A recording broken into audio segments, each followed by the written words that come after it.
Hello.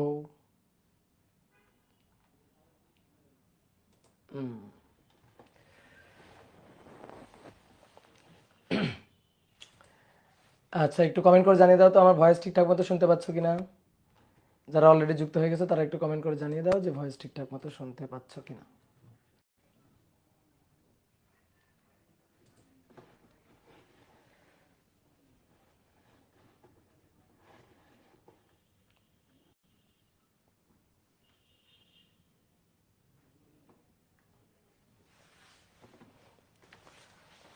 ওকে, তো চলো শুরু করি।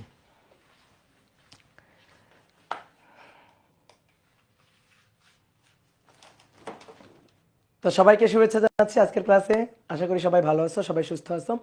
আজকে আমাদের আধুনিক পদার্থবিজ্ঞান অধ্যায়ের 9 নম্বর ক্লাস। তোমাদের সাথে আমার আজকে আজকে হচ্ছে না, আজকে শেষ ক্লাস না, শুক্রবারে হচ্ছে শেষ ক্লাস, হইলেই মোটামুটি কমপ্লিট হয়ে যাবে। তা আজকে আমরা ফটোতড়িৎ ক্রিয়ার ম্যাথ প্রবলেম সলভ করবো এবং আর একটা টপিক পড়বো, সেটা হচ্ছে কম্পোটন ক্রিয়া। তো চলো আমরা কথা না বাড়াই, আমরা তাড়াতাড়ি ম্যাথ প্রবলেম শুরু করে দিই। অনেকগুলো ম্যাথ প্রবলেম আমরা সলভ করব। তো প্রথমে আসো আমরা গ্রাফের একটা ম্যাথমেটিক্যাল প্রবলেম দিয়ে শুরু করি, মানে এমসিকিউ টাইপ প্রবলেম। তো বলা হচ্ছে নিচের গ্রাফটি সঠিক কিনা, নিচের গ্রাফটি সঠিক কিনা, যদি না হয় সঠিক করে আঁকো। যদি না হয় তবে সঠিক করে আঁকো। একটা গ্রাফ এঁকে দেওয়া আছে আমাদের। গ্রাফটা হচ্ছে ইভিএস বনাম এফ, তার গ্রাফ। দুইটা ধাতব পাতের জন্য গ্রাফ আঁকা আছে। এটা হচ্ছে 1 নং ধাতব পাত, 1 নং ধাতব পাত, আর এইটা হচ্ছে 2 নং ধাতব পাত।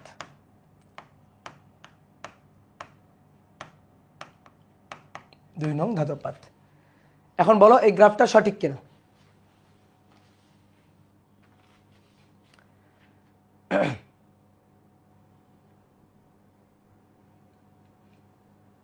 বলো এই গ্রাফটা কি সঠিক?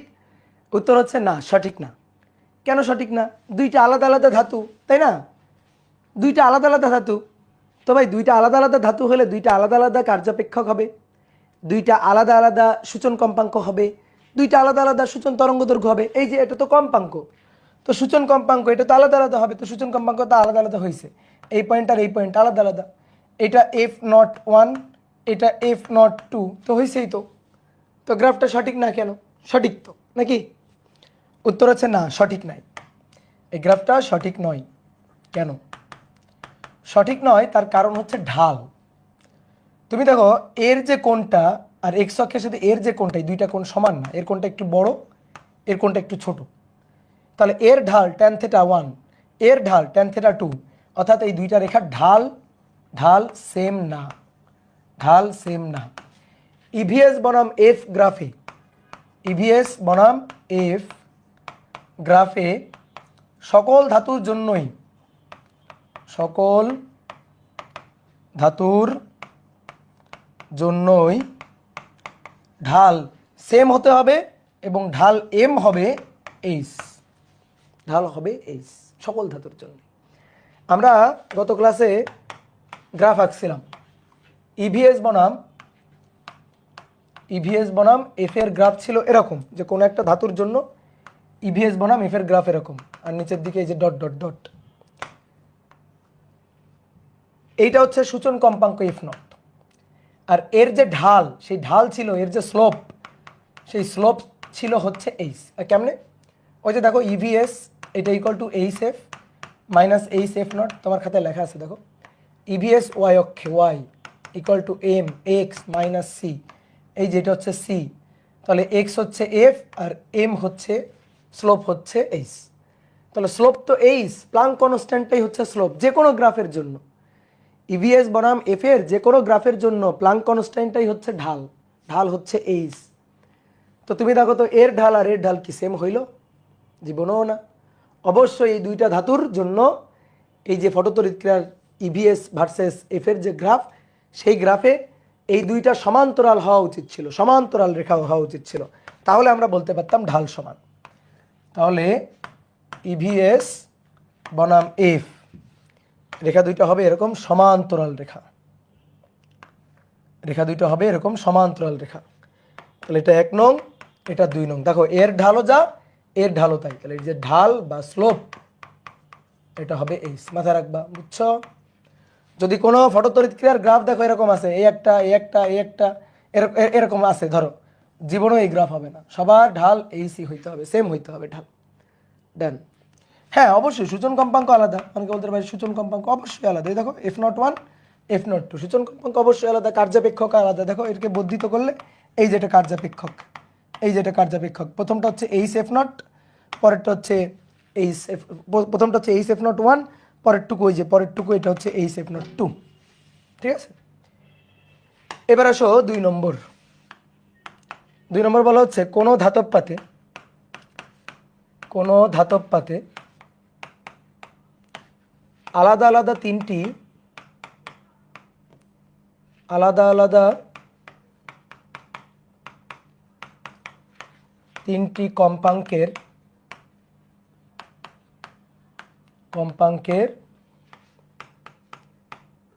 আলো পড়ে, এদের জন্য ইভিএস বনাম এফ এর গ্রাফ আঁকো, ইভিএস বনাম এফ এর গ্রাফ আঁকো। বলো কিভাবে আঁকতে হবে, গ্রাফ কিভাবে আঁকতে হবে? ইভিএস বনাম এফ, ইভিএস বনাম এফ এর গ্রাফ।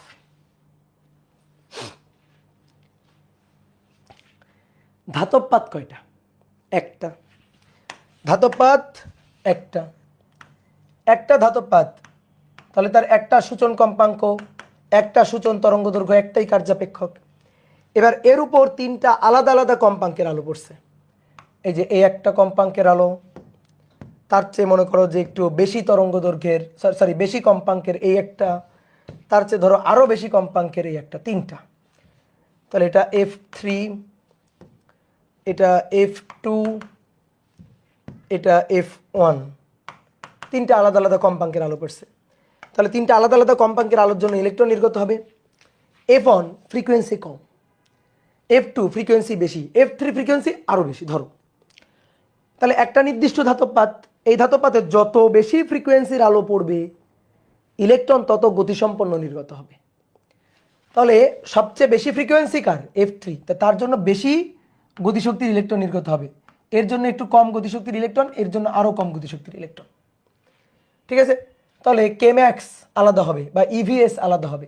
তাহলে এটা EVS3, এটা EVS2, এটা EVS1, ঠিক আছে?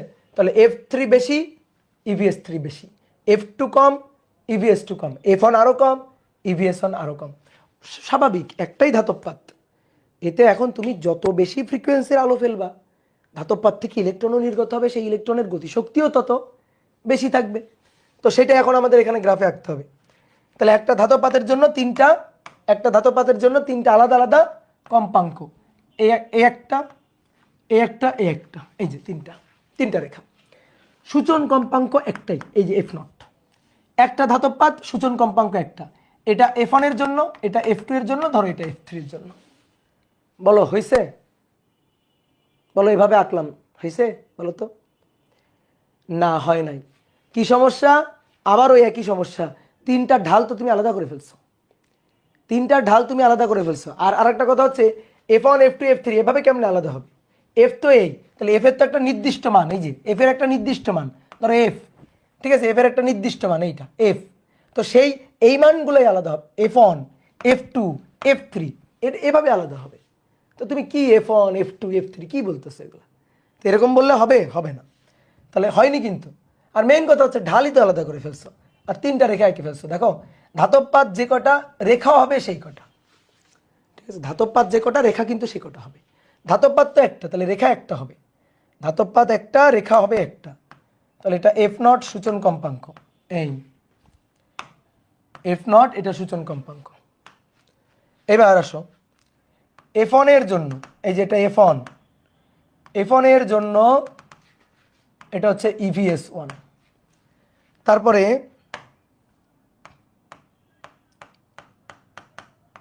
এটা F2, এটা F2, F2 এর জন্য এটা হবে EVS2,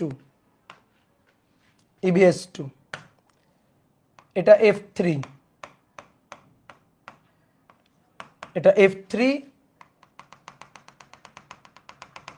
এটা F3 এর জন্য এটা হবে EVS3।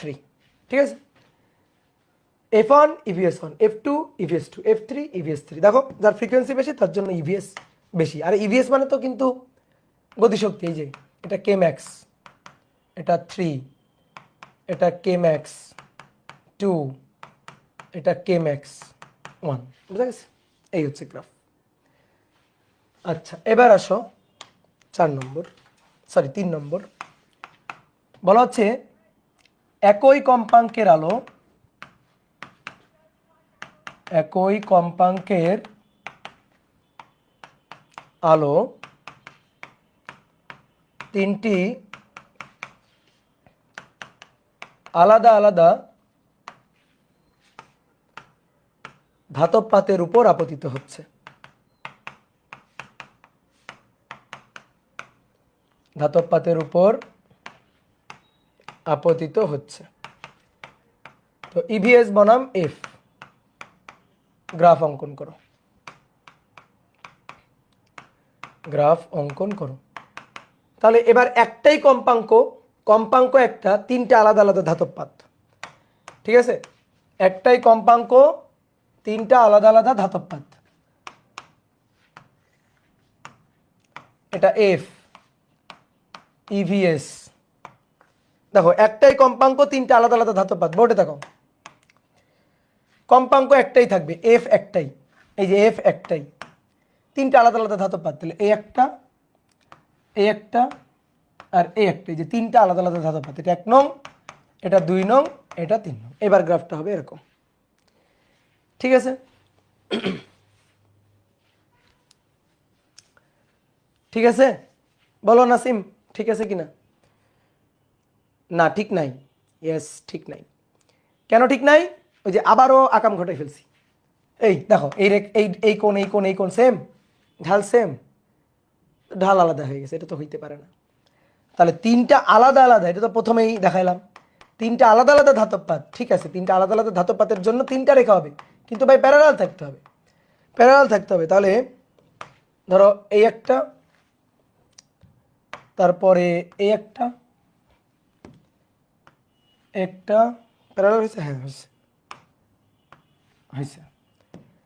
আর ধরো এই একটা, এই দেখো তিনটা প্যারালাল রেখা।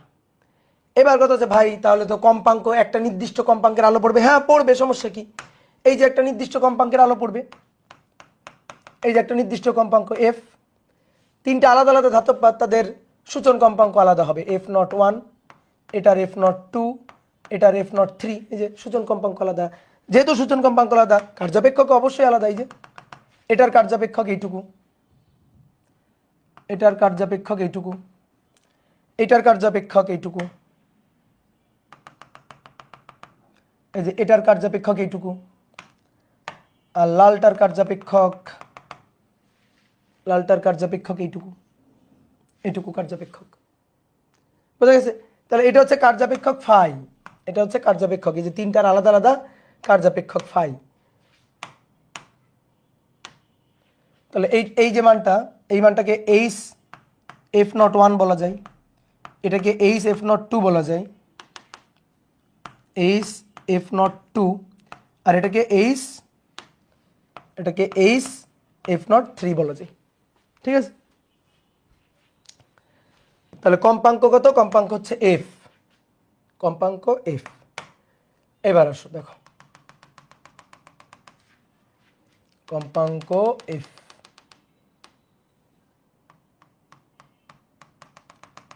এবার দেখো এই এফ কম্পাঙ্কের জন্য এই যে 3 নম্বরটার ক্ষেত্রে F03 সূচন কম্পাঙ্ক, তার জন্য গতিশক্তি হবে এবার কম।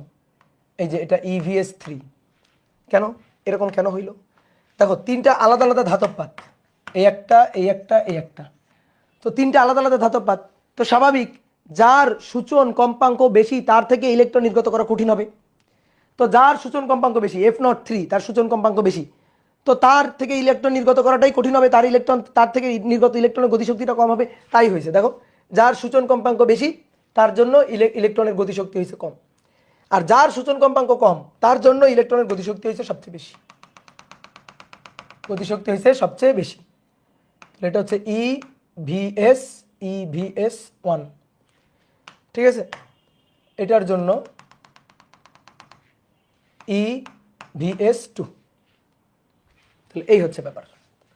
তাহলে গ্রাফগুলা আঁকতে পারবা? গ্রাফগুলা ঠিকঠাকভাবে বুঝে বুঝে আঁকতে হবে। এই একটা ধাতব পাত, এই একটা ধাতব পাত, এই একটা ধাতব পাত, 3টা আলাদা আলাদা। সূচন কম্পাঙ্ক F01, সূচন কম্পাঙ্ক F02, সূচন কম্পাঙ্ক ছিল F03। একই কম্পাঙ্কের আলো ফেলছি, ঠিক আছে, একই কম্পাঙ্কের আলো ফেলছি। এখানেও যে আলো ফেলছি, এখানে সেও আলো ফেলছি, এইখানেও সেই আলো ফেলছি। সূচন কম্পাঙ্ক এর বেশি, তাহলে এর থেকে নির্গত ইলেকট্রনের গতিশক্তি কম, এর থেকে নির্গত ইলেকট্রনের গতিশক্তি আরেকটু বেশি, এর থেকে নির্গত ইলেকট্রনের গতিশক্তি সবচেয়ে বেশি। বুঝতে পারছো? বুঝতে কি পারছো? এই হচ্ছে চিত্র। ওকে, তাহলে এবার আসো 4 নম্বর। দেখো আমরা কি করতাম, আমরা ইভিএস ভার্সেস এফ এর গ্রাফ আঁকতাম। ভাই ইভিএস ভার্সেস এফ এর গ্রাফ যা, ইভিএস ভার্সেস 1/λ গ্রাফও কিন্তু তাই, 1/λ গ্রাফও কিন্তু তাই। ধরো ন্যানোমিটার রেঞ্জে আঁকবো আমরা। কেন কেন তাই তাই হবে না? EVS equal to HF minus HF not. তো EVS equal to H, F মানে c/λ। তাহলে আমরা এইভাবে লিখি HC 1/λ মাইনাস এইচএফ নট। তো ঘটনাটা তো একই, দেখো তো, এই যে এটা কোন অক্ষে, ওয়াই অক্ষে, y ইকুয়াল টু mx 1/λ, এটা x মাইনাস সি, এই এইচএফ নট এটা হচ্ছে সি, আর স্লোপ এই যে HC এটা হচ্ছে স্লোপ, স্লোপটা হচ্ছে m। তো y equal to mx minus সি। এবার x 1/λ, যেখানে আগে f ছিল সেখানে 1/λ, একই রকম গ্রাফ হবে, একই রকম গ্রাফ। তাহলে গ্রাফটা একই রকম, সেটা আমরা বুঝে গেছি। এবার এখানে 3টা গ্রাফ দেওয়া আছে, এই যে 3টা আলাদা আলাদা ধাতুর জন্য 3টা আলাদা আলাদা গ্রাফ দেওয়া আছে।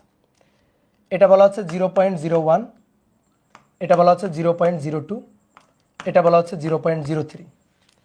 তাহলে এগুলা কি? এগুলো হচ্ছে সূচন তরঙ্গ দৈর্ঘ্যের মান, এই যে মানে 1/λ আর কি। সূচন তরঙ্গ দৈর্ঘ্যের মান বলা যাচ্ছে না, সূচন তরঙ্গ দৈর্ঘ্য হলে তো ল্যামডা হইতো, এটা আসলে 1/λ 1/λ দেওয়া আছে, এগুলো আসলে 1/λ দেওয়া আছে। তাহলে এটা 1/λ0.1, এটা 1/λ0.2, এটা 1/λ0.3 দেওয়া আছে, ঠিক আছে। সূচন তরঙ্গ দৈর্ঘ্যের উল্টা 1/λ দেওয়া আছে, 1/λ দেওয়া আছে। তো এখন আমাদের বলতেছে এটা 1 নং, এটা 2 নং, এটা 3 নং। তো এইখান থেকে আমাদের নির্ণয় করতে হবে সূচন তরঙ্গ দৈর্ঘ্যের অনুপাত, এদের সূচন তরঙ্গ দৈর্ঘ্যের অনুপাত। বলো পারবা কিনা? সূচন তরঙ্গ দৈর্ঘ্যের অনুপাত, সূচন তরঙ্গ দৈর্ঘ্যের অনুপাত মানে কি? সূচন তরঙ্গ দৈর্ঘ্যের অনুপাত মানে হচ্ছে λ0.1, λ0.2 এবং λ0.3 অনুপাত। বলো পারবো কিনা? বলো তো কি হবে? এইগুলো সব দেওয়া আছে 1/λ কিন্তু, ঠিক আছে, এগুলো সব 1/λ 1/λ দেওয়া আছে। তাহলে ল্যামডা হবে এর উল্টা। দেখো 0.01 যদি 1/λ হয় তাহলে ল্যামডা হবে 1/0.01, বুঝছো? তাহলে এটা হবে 1/ প্রথমটা 0.01, 1/0.02, 1/0.03, বুঝলা কিনা? 3 দিয়ে মানে গুণ করে দাও, বা সরি 1 2 3 এদের লসাগু দিয়ে গুণ করে দাও, 6 দিয়ে গুণ করে দাও, তাই না? 6 দিয়ে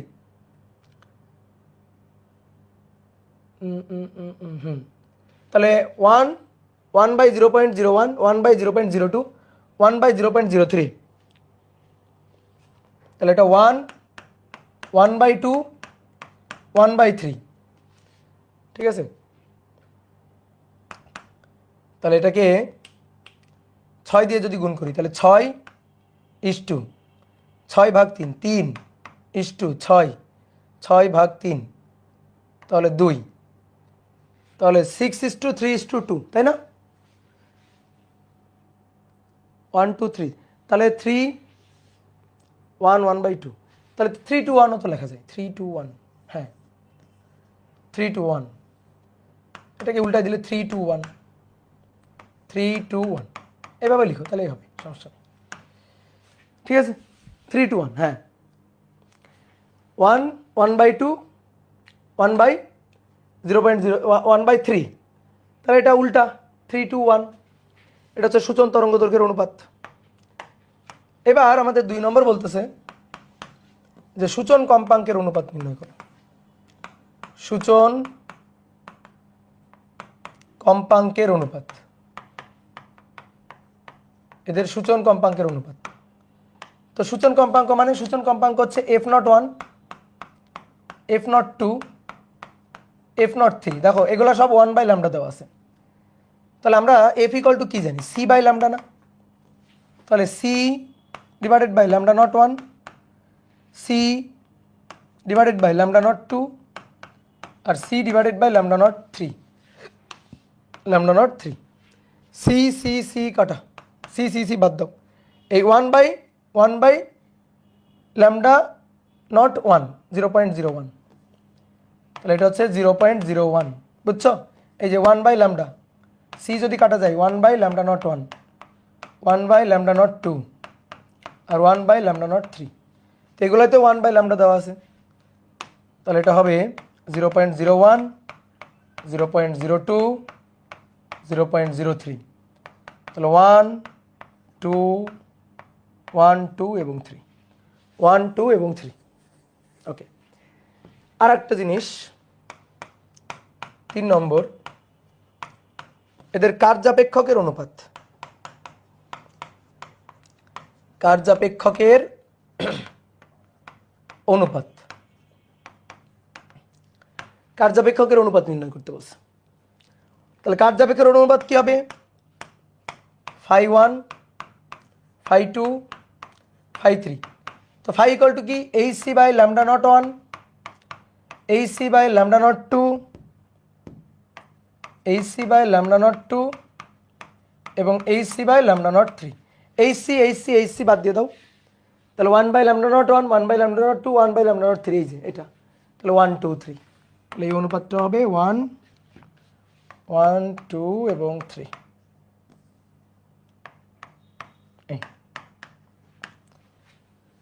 বুঝতে পারছো? এফেরটাই হবে, হ্যাঁ। তাহলে ডান। এখন আসো ম্যাথে যাই। 5 নম্বর বলা হচ্ছে কোনো একটি ধাতব পাতে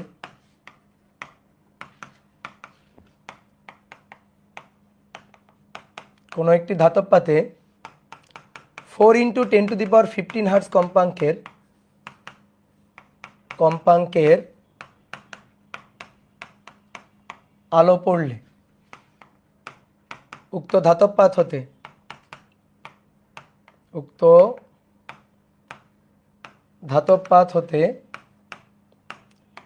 2.23 ইলেক্ট্রোভোল্টের সর্বোচ্চ গতিশক্তির ইলেকট্রন নির্গত হয়।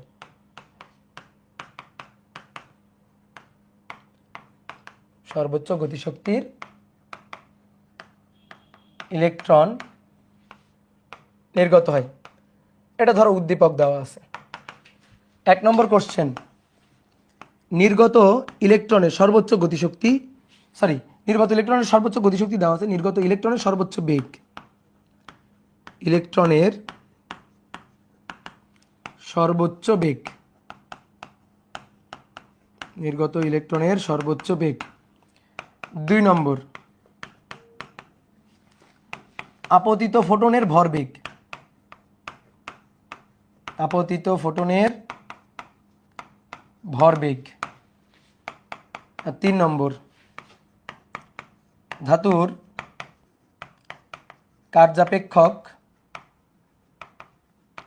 কার্যাপেক্ষক ও সূচন তরঙ্গ দৈর্ঘ্য নির্ণয় করো। সূচন তরঙ্গ দৈর্ঘ্য নির্ণয় করো। ধাতুর কার্যাপেক্ষক ও সূচন তরঙ্গ দৈর্ঘ্য নির্ণয় করো। দেখো খুবই সহজ। এই যে একটা ধাতব পাত, এই ধাতব পাত থেকে ইলেকট্রন নির্গত হয়েছে। সর্বোচ্চ কত গতিশক্তির ইলেকট্রন? সেই গতিশক্তিটা KE max given that 2.23 electronvolt. ঠিক আছে। ধাতব পাতে আলো পড়ছে, ফোটন, সেই ফোটনের ফ্রিকোয়েন্সি এফ কত দেওয়া আছে? দেওয়া আছে 4 × 10⁻15 হার্টজ, এটা দেওয়া আছে। ওকে, তো চলো 1 নম্বর দিয়ে শুরু করি। বলা হচ্ছে নির্গত ইলেকট্রনের সর্বোচ্চ বেগ কত? ওই যে সর্বোচ্চ গতিশক্তি দেওয়া আছে ইলেকট্রনের, তো সর্বোচ্চ বেগ বের করতে বলছে, পারবো না? সর্বোচ্চ বেগ বের করতে বলছে, তাহলে K max that is half M V square. K max that is half M V square. ওই যে ভিটা কে ম্যাক্স হলে ভি হয়ে যাবে ম্যাক্স, তো ভি ম্যাক্সটা বের করব। তো কে ম্যাক্স এর মান হচ্ছে 2.23 ইলেকট্রোভোল্ট। তো 2.23 ইলেকট্রোভোল্ট 1.6 × 10⁻−19, এটা equal to half M 9.11 × 10⁻31 V max তার স্কোয়ার, ভি ম্যাক্সিমাম তার স্কোয়ার। তাহলে এবার 2.23 গুণ 1.6 এক্সপোনেনশিয়াল ফাংশন -19 গুণ 2 ভাগ 9.11 এক্সপোনেনশিয়াল ফাংশন -31 দিয়ে রুট অ্যান্সার 7 9 8 পয়েন্ট, ভি এর মানটা আসছে 8.85 গুণ 10⁵ মিটার পার সেকেন্ড আসছে। এটা গুড। আপতিত হয়ে গেছে। আপতিত ফোটনের ভরবেগ নির্ণয় করো। বলো তো ফোটনের ভরবেগের সূত্র তোমাকে শেখানো হয়েছে কিনা? ফোটনের ভরবেগের সূত্র 2 নম্বর এখানে করি। ফোটনের ভরবেগ পি ইকুয়াল টু, দেখো তো শেখানো হয়েছে কিনা, h/λ। খাতা উল্টাও দেখো তো পাও কিনা।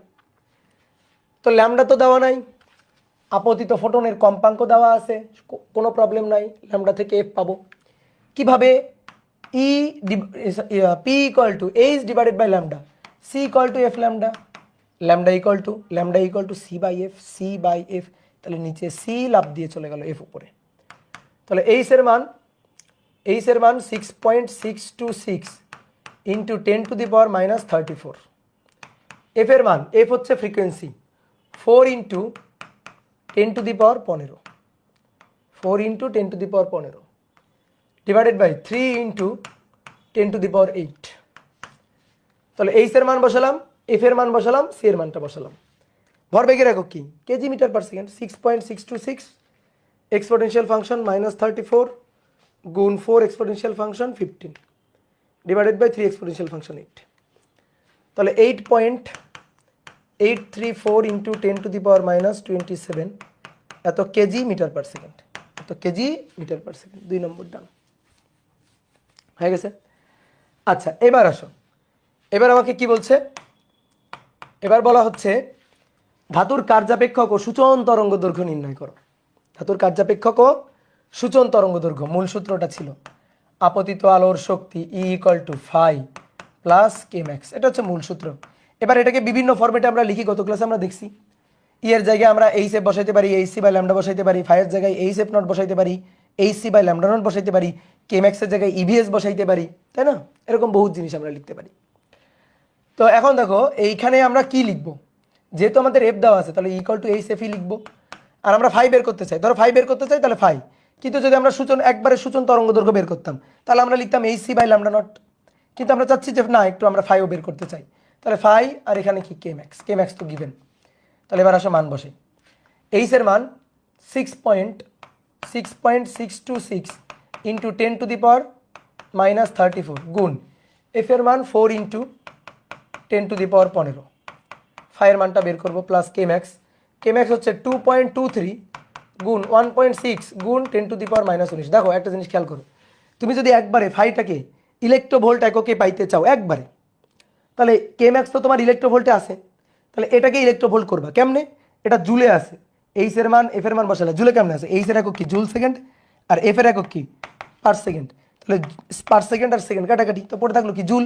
তো একে 1.6 × 10⁻19 দিয়ে ভাগ দিয়ে দাও। যদি ভাগ দিয়ে দাও তাহলে এটা ইলেকট্রোভোল্ট, এটাও হয়ে যাবে ইলেকট্রোভোল্ট। তো তুমি যদি মনে করো যে না আমি আগে এখান থেকে প্রথমে ফাই আমরা এসআই এককে বের করে নিব, দেন ইলেকট্রোভোল্ট করবো, আমার তাতেও আপত্তি নেই, যার যেটা ভালো লাগে। 6.626 এক্সপোনেনশিয়াল ফাংশন -34 গুণ 4 এক্সপোনেনশিয়াল ফাংশন 15।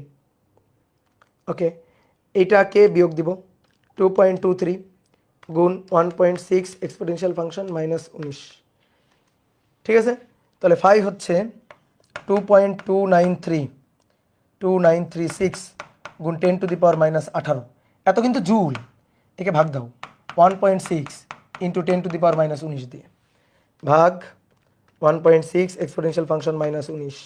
তাহলে ইলেকট্রোভোল্ট এককে আসবে, ইলেকট্রোভোল্ট এককে আসছে 14.335 এত ইলেকট্রোভোল্ট। ফায়ার মানটান চাইলে ইলেকট্রোভোল্ট এককে লেখাটা বেটার, দেখতে সুন্দর লাগে না? সূচন তরঙ্গ দৈর্ঘ্য কত? তুমি একবারে এখানে ফাইয়ের জায়গায় H C by lambda nought দিয়ে ল্যামডা নট বের করে নিতে, সূচন তরঙ্গ দৈর্ঘ্য একবারে চলে আসতো। আর যদি মনে করেন যে না, যেহেতু আমরা ফাই বের করছি তাহলে ফাই থেকে এখান থেকে আমরা বের করব, ওকে, তাহলে H C by lambda not, ফাইয়ের মানটা বসাও। ফাইয়ের মান 14.335 গুণ 1.6 × 10⁻19, এইচ এর মান 6.626 × 10⁻34 গুণ 3 × 10⁸ ডিভাইডেড বাই ল্যামডা নট। তাহলে 6.626 এক্সপোনেনশিয়াল ফাংশন 34 গুণ 3 এক্সপোনেনশিয়াল ফাংশন 8, 14.335 গুণ 1.6 এক্সপোনেনশিয়াল ফাংশন -19।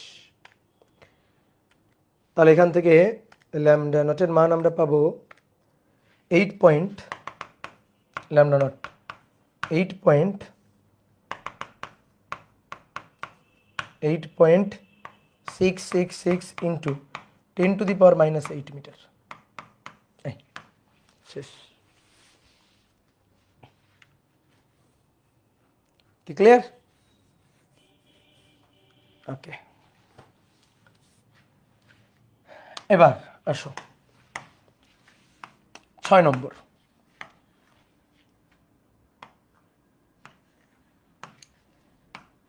এটা ভিএস, আচ্ছা ভিএস কিনা বলবো না, যেটা কি বনাম কি গ্রাফ সেটা আমি বলে দিব না, জাস্ট আমি এই বিন্দুর স্থানাঙ্ক বলে দিব যে 3.2 × 10⁻15 হার্টজ,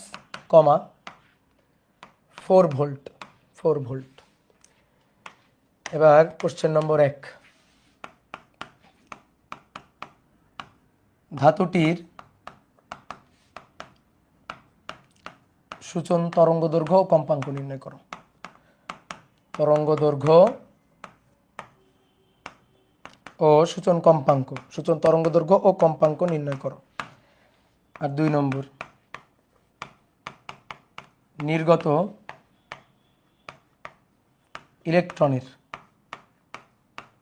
ইলেকট্রনের ভরবেগ নির্ণয় করো। নির্গত ইলেকট্রন এই যে 4 ভোল্ট যার নিবৃত বিভব দেওয়া আছে, তো তার জন্য ভরবেগ বের করতে হবে। এবার প্রথম কথা হচ্ছে কি ভার্সেস কি গ্রাফ। এটা ভাই বলা নাই বলে বসে থাকলে হবে না, একটু বুদ্ধি খাটাও, দেখো বলা আছে কিভাবে। এই যে এইটা হচ্ছে আমার হার্টস, এককটা দেখো হার্টস মানে ফ্রিকোয়েন্সি এফ, ভোল্ট তাহলে ভোল্ট মানে তো ভিএস, তাহলে এটা ভিএস বনাম এফ এর গ্রাফ দেওয়া আছে। তাহলে এটা আমাদের স্টপ পটেনশিয়ালের মান 4 ভোল্ট দেওয়া আছে, ফ্রিকোয়েন্সি দেওয়া আছে। প্রথম কোশ্চেনটা চাইছে কি, ধাতুটির সূচন তরঙ্গ দৈর্ঘ্য কম্পাঙ্ক নির্ণয় করো। অনেক সময় চিত্রে এভাবেই বলে দিতে পারে F not what, lambda not what, এরকম বলে দিবে। তাহলে এফ নট আর ল্যামডা নটটা আমরা বের করবো। তো গ্রাফে কিন্তু ল্যামডা নট আমরা দেখবো না, গ্রাফে এই পয়েন্টটা হচ্ছে এফ নট। তাহলে আসো 1 নম্বর, ধাতুটির সূচন তরঙ্গ দৈর্ঘ্য কম্পাঙ্ক বের করব। মূল সূত্র E = 5 + Kmax বা EVS, যেহেতু ভিএস দেওয়া আছে এই কারণে EVS লিখলাম। এবার এইচ কে দেখো, এইচ কে এবার আমরা লিখবো এইচ এফ, কারণ এফ দেওয়া আছে। এখন ধরো আমি একবারে সূচন তরঙ্গ দৈর্ঘ্য বের করতে চাই, সে যদি সূচন কম্পাঙ্ক বের করতাম এইচ এফ নট, সূচন তরঙ্গ দৈর্ঘ্য ধরো বের করতে চাই, তাহলে সূচন তরঙ্গ দৈর্ঘ্য বের করলে কি H C by lambda, H C by lambda not plus EVS. নাও এবার আসো মানগুলো বসে, 6.626 ইন্টু 10⁻⁻34, এফ এর মান 3.2 ইন্টু 10⁻15, ঠিক আছে।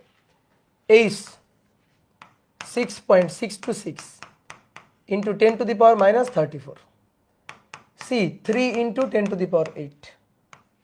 ডিভাইডেড বাই ল্যামডা নট, এই যে ল্যামডা নট এটা, ই 1.6 ইন্টু 10⁻⁻19, ভিএস হচ্ছে 4, ভিএস হচ্ছে 4। তো চলো বের করে ফেলি এখান থেকে ল্যামডা নট, 6.626 এক্সপোনেনশিয়াল ফাংশন -34 গুণ 3.2 এক্সপোনেনশিয়াল ফাংশন 15 বিয়োগ 1.6 এক্সপোনেনশিয়াল ফাংশন -19 গুণ 4, এটা এবার 6.626 এক্সপোনেনশিয়াল ফাংশন -34 গুণ 3 exponential function 8 divided by answer. দেখো তো 1.34 ইন্টু 10⁻⁻7 আসছে কিনা, কেউ একজন করো। ওকে, তাহলে অতএব ল্যামডা নট 1.342 ইন্টু 10⁻⁻7 মিটার।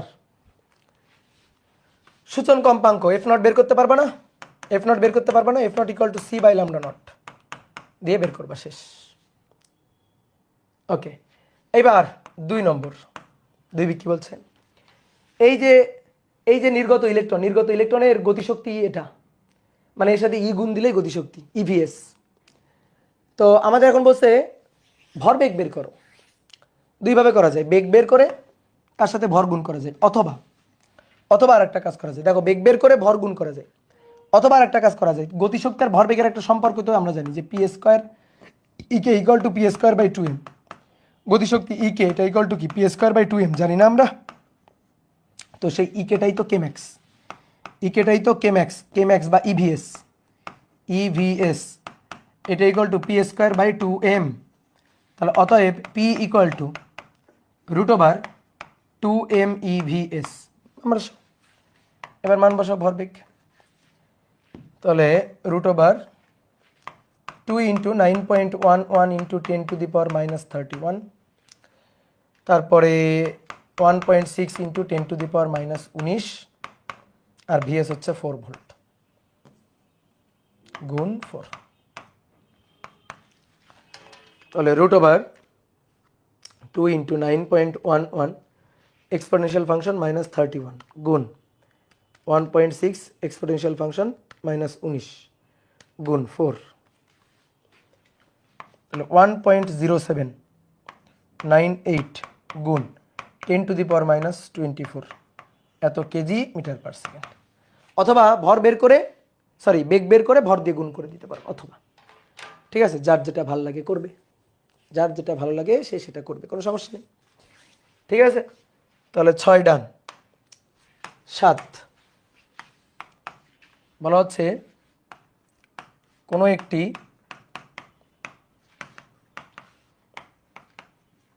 ধাতব পাতের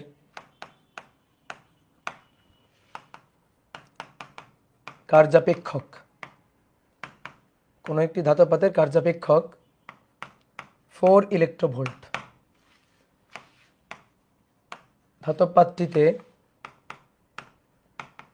3955 আর্মস্ট্রং তরঙ্গ দৈর্ঘ্যের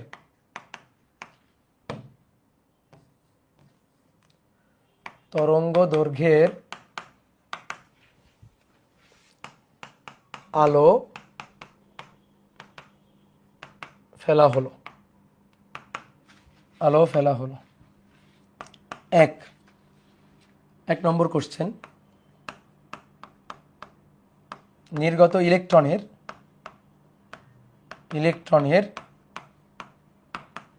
বেগ নির্ণয় করো। আর 2 নম্বর কোশ্চেন, 2 নম্বর কোশ্চেন হচ্ছে 6000 অ্যামস্ট্রং তরঙ্গ দৈর্ঘ্যের আলো ফেলে ওই ধাতব পাত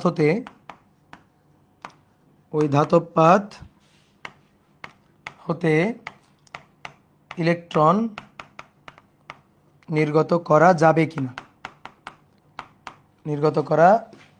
যাবে কিনা, ঠিক আছে।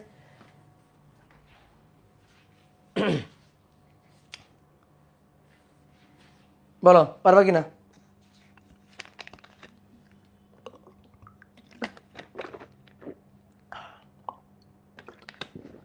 এই কি খাবার দাবার লাগাইছো? আরাফাত ইসলাম, তুমি কি বাবুর্চি হইছো নাকি?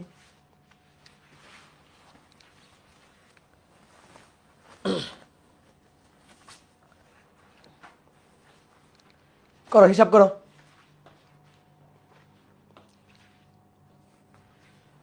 ওকে, এবার আসো। একটা ধাতব পাত একটা, তাদের কার্যাপেক্ষক দেওয়া আছে। তাহলে এই যে ধাতব পাতের কার্যাপেক্ষক ফাই দেওয়া আছে, ফাই গিভেন। ফাই কত? 4 ইলেকট্রোভোল্ট এককে দেওয়া আছে। বলছে ধাতব পাতটিতে এত তরঙ্গ দৈর্ঘ্যের আলো ফেলা হলো, ধাতব পাতটাতে এত তরঙ্গ দৈর্ঘ্যের আলো ফেলা হলো, ল্যামডা 3955 অ্যামস্ট্রং তরঙ্গ দৈর্ঘ্যের আলো ফেলা হলো। আলো ফেলা হলে ইলেকট্রন নির্গত হবে, ঠিক আছে। নির্গত ইলেকট্রনের বেগটা চাইছে ভি চাইছে। লিখে ফেলো মূল সূত্রটা। 1 নম্বর, E = phi plus K max. যেহেতু দেখো এবার ল্যামডাটা দেওয়া আছে, তাহলে ই কে আমরা লিখবো hc/λ। ফাই তো ফাই দেওয়াই আছে, ফাই লিখবো। কে ম্যাক্স লিখবো হাফ mv², কারণ আমার এবার বেগ ভি দরকার। তাহলে এবার মানগুলো বসাই দাও। 6.626 × 10⁻34। সি হচ্ছে 3 × 10⁸। ল্যামডা আপতিত আলোর তরঙ্গ দৈর্ঘ্য গিভেন, তো সেই ল্যামডার মান 3955 × 10⁻10। দেখো ঘুরে ফিরে আমার এই সূত্র রিলেটেড সব ম্যাথ, ঠিক আছে। কখনো ফাই দেওয়া থাকবে ডিরেক্ট, কখনো ফাই দেওয়া থাকবে এফ নটের মাধ্যমে, কখনো ল্যামডা নটের মাধ্যমে, কখনো আপতিত আলোর শক্তি ডিরেক্ট বলা থাকবে, কখনো তার তরঙ্গ দৈর্ঘ্য বলা থাকবে, কখনো তার কম্পাঙ্ক বলা থাকবে। গতিশক্তি কে ম্যাক্স এটা ডিরেক্ট নির্ণয় করতে বলতে পারে, অথবা বেগ নির্ণয় করতে বলতে পারে, অথবা দেওয়াও থাকতে পারে। এইটাই তো কাজ, এই সূত্রের বাইরে তো কিছু না। তাহলে ঘুরে ফিরে ম্যাথ কিন্তু সব একই রকম। এবার ফাই কত দেওয়া আছে? 4 ইলেকট্রোভোল্ট। এটাকে যেহেতু জুলে কনভার্ট করছি, তাহলে এটাকেও জুলে কনভার্ট করতে হবে। তাহলে 4 × 1.6 × 10⁻19, ঠিক আছে। এবার প্লাস হাফ mv², 9.11 × 10⁻31 v²। এবার এখান থেকে ভি বের করতে হবে। কে করবে হিসাবটা? ক্যালকুলেটর। 6.626 এক্সপোনেনশিয়াল ফাংশন -34 গুণ 3 এক্সপোনেনশিয়াল ফাংশন 8 3955 এক্সপোনেনশিয়াল ফাংশন -10, যা হবে -4 × 1.6 এক্সপোনেনশিয়াল ফাংশন -19, ঠিক আছে। এবার সর্বনাশ হয়ে গেছে। সর্বনাশ কি হয়ে গেছে? যখন আমি ম্যাথটা দিই, আমি তো ম্যাথটা মুখস্থ দিছি, তা আমি এমন তরঙ্গ দৈর্ঘ্য দিছি আসলে যার জন্য ধাতব পাত থেকে ইলেকট্রন নির্গত হচ্ছে না, ঠিক আছে। যার জন্য ধাতব পাত থেকে ইলেকট্রন নির্গত হচ্ছে না। তো সমস্যা নেই, আসো আমরা ম্যাথটাকে ঠিক করে দিই। কিভাবে ঠিক করা যাবে? এই তো সমস্যা হয়ে গেল। তাহলে দেখি কিভাবে ঠিক করা যায়।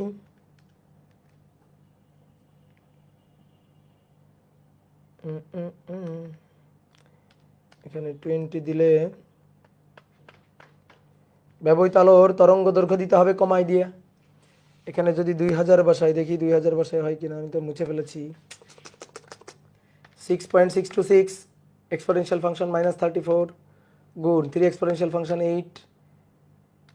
এবার এখানে ধরো 2000 ধরলাম, 2000 এক্সপোনেনশিয়াল ফাংশন -10। দেখি কি অবস্থা হয়। 4 × 1.6 এক্সপোনেনশিয়াল ফাংশন -19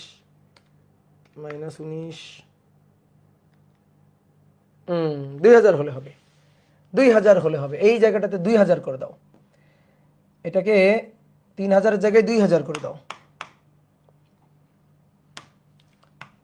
2000 দাও, আলো ফেলা হলো। ঠিক আছে, বুঝতে পারছো? এটাকে 2000 করে দাও।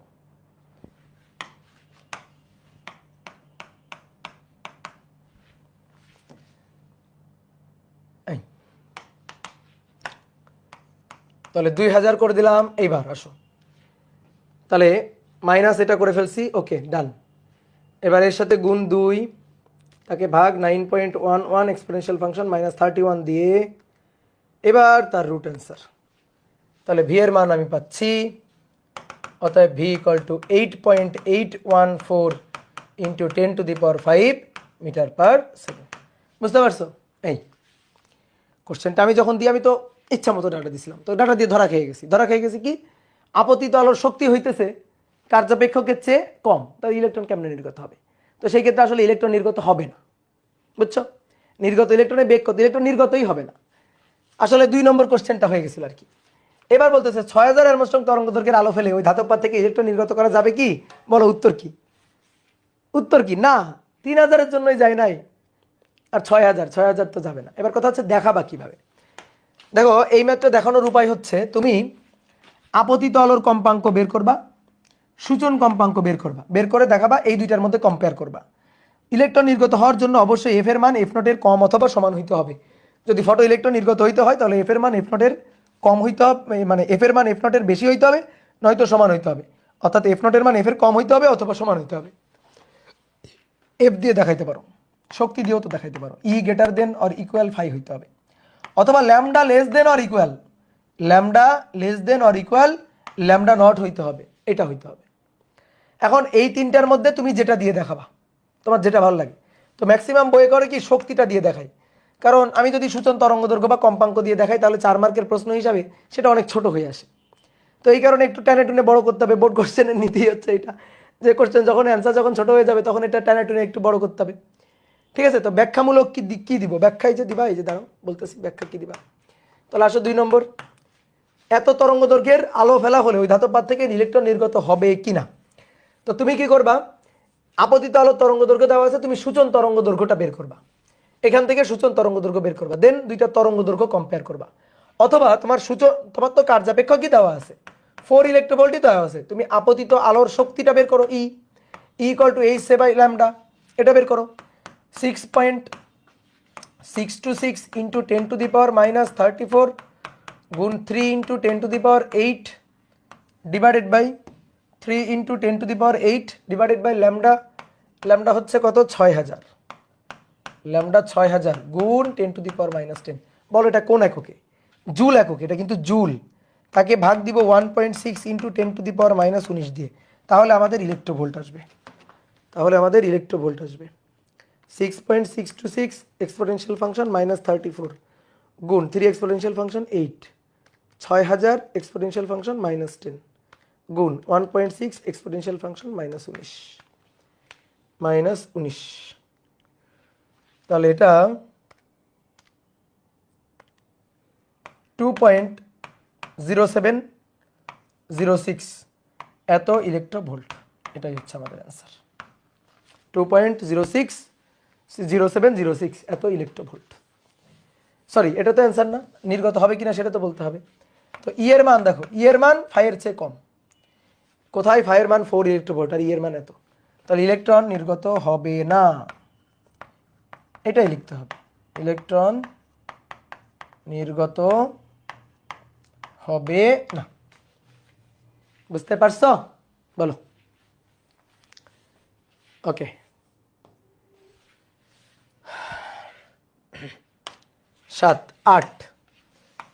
8 নম্বর বলা হচ্ছে 10 কিলোভোল্ট বিভব পার্থক্যের মধ্য দিয়ে, বিভব পার্থক্যের মধ্যে একটি স্থির ইলেকট্রন,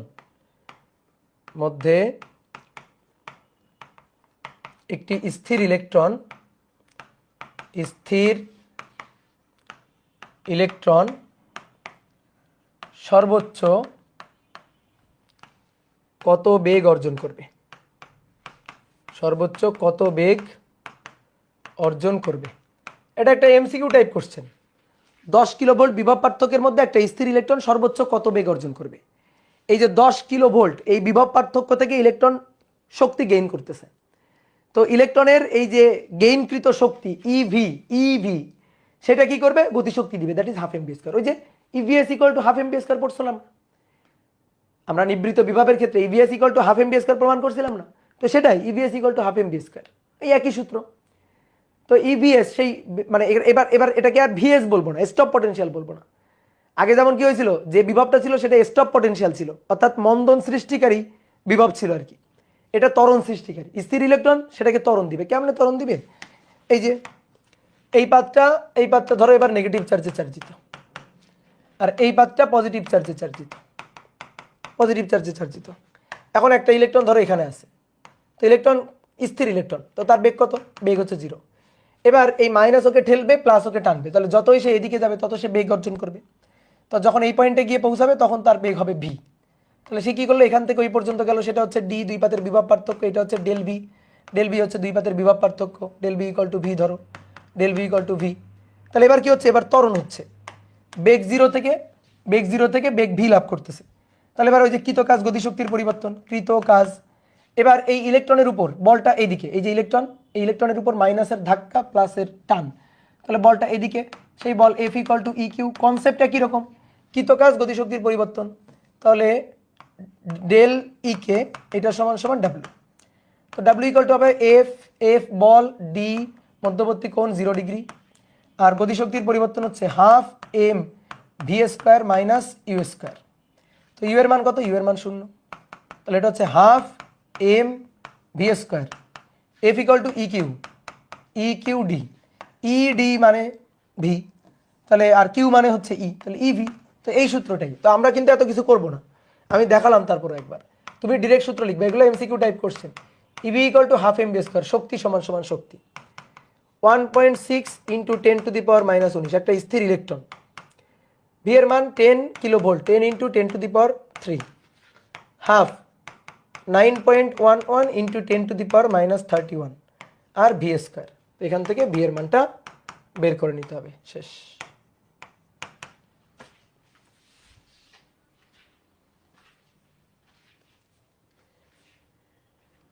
ঠিক আছে, বোঝা গেল?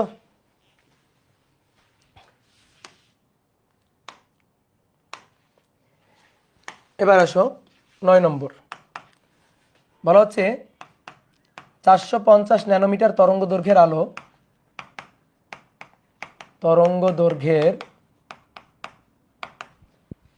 আলো কোনো ধাতব পাতে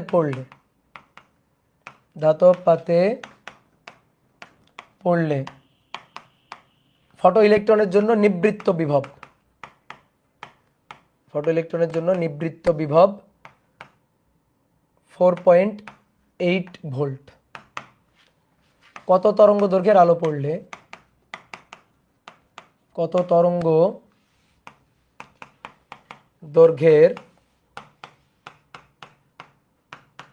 আলোর জন্য নিবৃত্ত বিভব, ওই ধাতব পাতে নিবৃত্ত বিভব হবে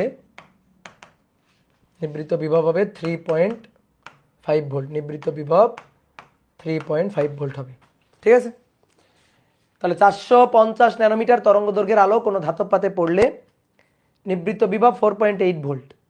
কত তরঙ্গ দৈর্ঘ্যের আলো পড়লে নিবৃত্ত বিভব 3.5 ভোল্ট হবে? দেখো, এটা করা যায় দুইভাবে।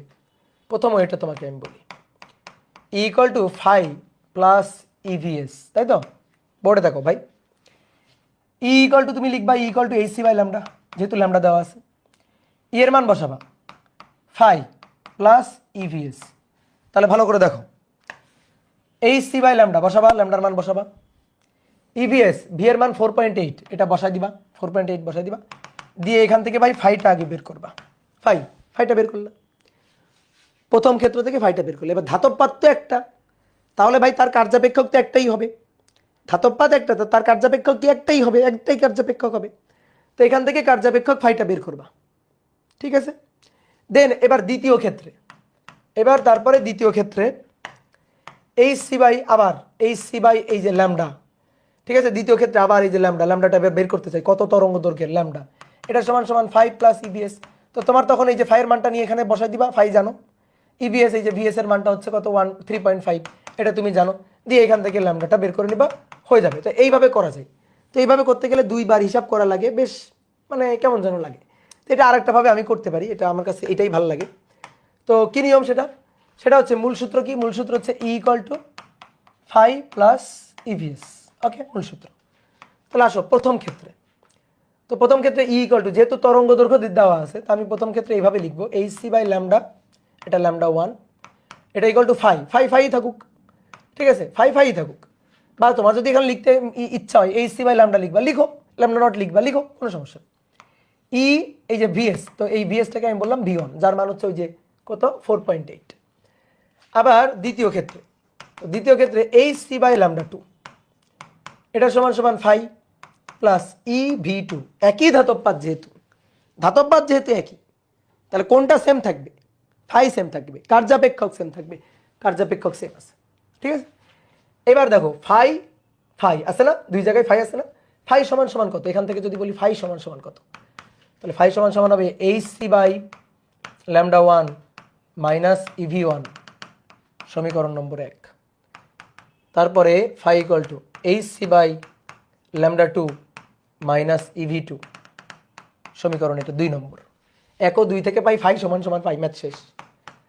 1 ও 2 থেকে পাই ফাই ইকুয়াল ফাই, তাহলে ফাই ইকুয়াল ফাই মানে 1 ও 2 থেকে পাই H C by lambda 1 minus ইভি1, H C by lambda 2 minus ইভি2। তাহলে এইচ সি বাই ল্যামডা 2 এই পাশে নিয়ে আসলাম, H C 1 by lambda 1 by lambda 2, ইভি1 ওই পাশে গেল, ই কমন নিলাম, ভি1 মাইনাস ভি2। এবার আসো মান বসে, 6.626 into 10 to the power minus 34, 3 into 10 to the power 8, 1 by lambda 1 450 গুণ 10 to the power minus 9, 1 by lambda 2, এর মান 1.6 into 10 to the power minus 19, ভি1 মাইনাস ভি2, ভি1 হচ্ছে 4.8, ভি2 হচ্ছে 3.5, তাহলে 4.8 মাইনাস 3.5। হিসাব কে করবে, হিসাব করবে ভদ্রলোক, ক্যালকুলেটর হিসাব করবে এই ভদ্রলোক, এই যে দেখো কত সুন্দর ভদ্রলোক। তাহলে 1.6 এক্সপোনেনশিয়াল ফাংশন মাইনাস 19 গুণ 4.8 মাইনাস 3.5, তাকে ভাগ দিব ওই পাশের এই জিনিসটা দিয়ে, 6.626 এক্সপোনেনশিয়াল ফাংশন মাইনাস 34 গুণ 3 এক্সপোনেনশিয়াল ফাংশন 8, ঠিক আছে, এটা হইল। এবার 1 divided by 450 exponential function minus 9 minus answer, এবার যা হবে তার উল্টা। তাহলে তাহলে তাহলে কত হয়েছে জানো, 8.504, 8.504 into 10 to the power minus 7 meter, আর ন্যানোমিটারে লিখলে 850 লিখো, 850.4 ন্যানোমিটার, হয়ে গেল, ডান।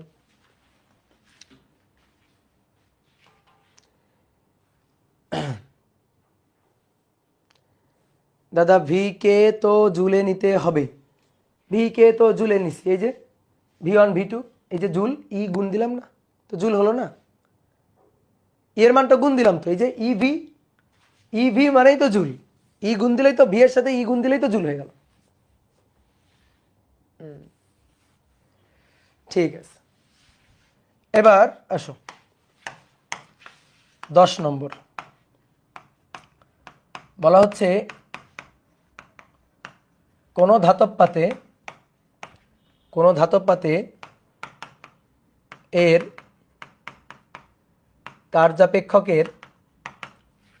কার্যাপেক্ষকের দ্বিগুণ শক্তিসম্পন্ন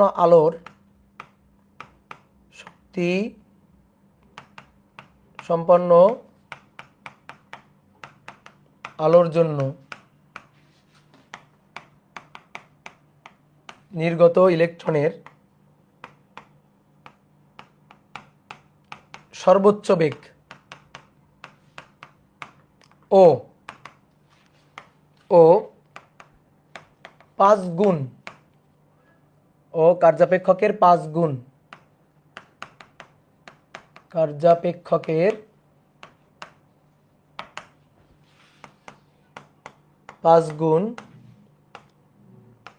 শক্তি সম্পন্ন আলোর জন্য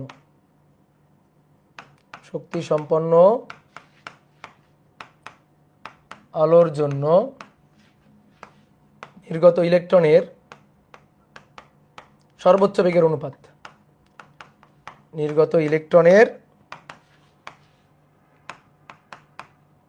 সর্বোচ্চ বেগের অনুপাত কত? কোনো ধাতব পাতে আলো পড়তেছে, তো কোনো ধাতব পাতে এর কার্যপেক্ষকের দ্বিগুণ শক্তি সম্পন্ন আলোর জন্য নির্গত ইলেকট্রনের সর্বোচ্চ বেগ ও কার্যাপেক্ষকের 5 গুণ শক্তি সম্পন্ন আলোর জন্য নির্গত ইলেকট্রনের সর্বোচ্চ বেগের অনুপাত চাইছে। তাহলে দেখো, এই হচ্ছে ধাতব পাত। এই ধাতব পাতে আলো পড়ছে, এর কার্যাপেক্ষক যদি ফাই হয়, তাহলে প্রথমে 2 ফাই, আর পরবর্তীতে যে আলোটা পড়ছে সেই আলোর শক্তি হচ্ছে 5 ফাই। তো প্রথমটার জন্য যে বেগ সম্পন্ন ইলেকট্রন নির্গত হবে সেটা সর্বোচ্চ বেগ v1, দ্বিতীয়টার জন্য v2। এই v1 আর v2 এর অনুপাতটা আমাদের বের করতে বলছে। v1 আর v2 এর অনুপাত খুবই সহজ, এটা এমসিকিউ। প্রথম ক্ষেত্রে আচ্ছা, প্রথমে মূল সূত্রটা লিখি, E = 5 প্লাস kmax, ঠিক আছে? তাহলে দেখো, প্রথম ক্ষেত্রে E হচ্ছে 2 phi equal to 5 plus kmax হচ্ছে হাফ এম v1, এই যে সর্বোচ্চ গতিশক্তির জন্য সর্বোচ্চ বেগ v1 স্কয়ার। তাহলে এখান থেকে আমরা কি পাই? 2 ফাই আর এখানে 5 এর পাশে গেলে 5 equal to half M v1 এর স্কয়ার, সমীকরণ 1। দ্বিতীয় ক্ষেত্রে হচ্ছে 5 ফাই, এটা ইকুয়াল টু 5 প্লাস kmax মানে হাফ এম v2 স্কয়ার, তাহলে এই ফাইটা ওই পাশে গেলে 4 phi equal to half M v2 square. তাহলে সমীকরণ 2। এবার সুন্দর করে 1 আর 2 ভাগ দিয়ে দাও। 1/2 অনুপাত চাইছে, half M v1 square divided by half M v2 square equal to 5 আর 4 ফাই কাটা, হাফ এম কাটা, তাহলে v1/v2 হচ্ছে 1/2। এটা হচ্ছে অ্যান্সার, v1/v2। ঠিক আছে, 1/2 v1/v2।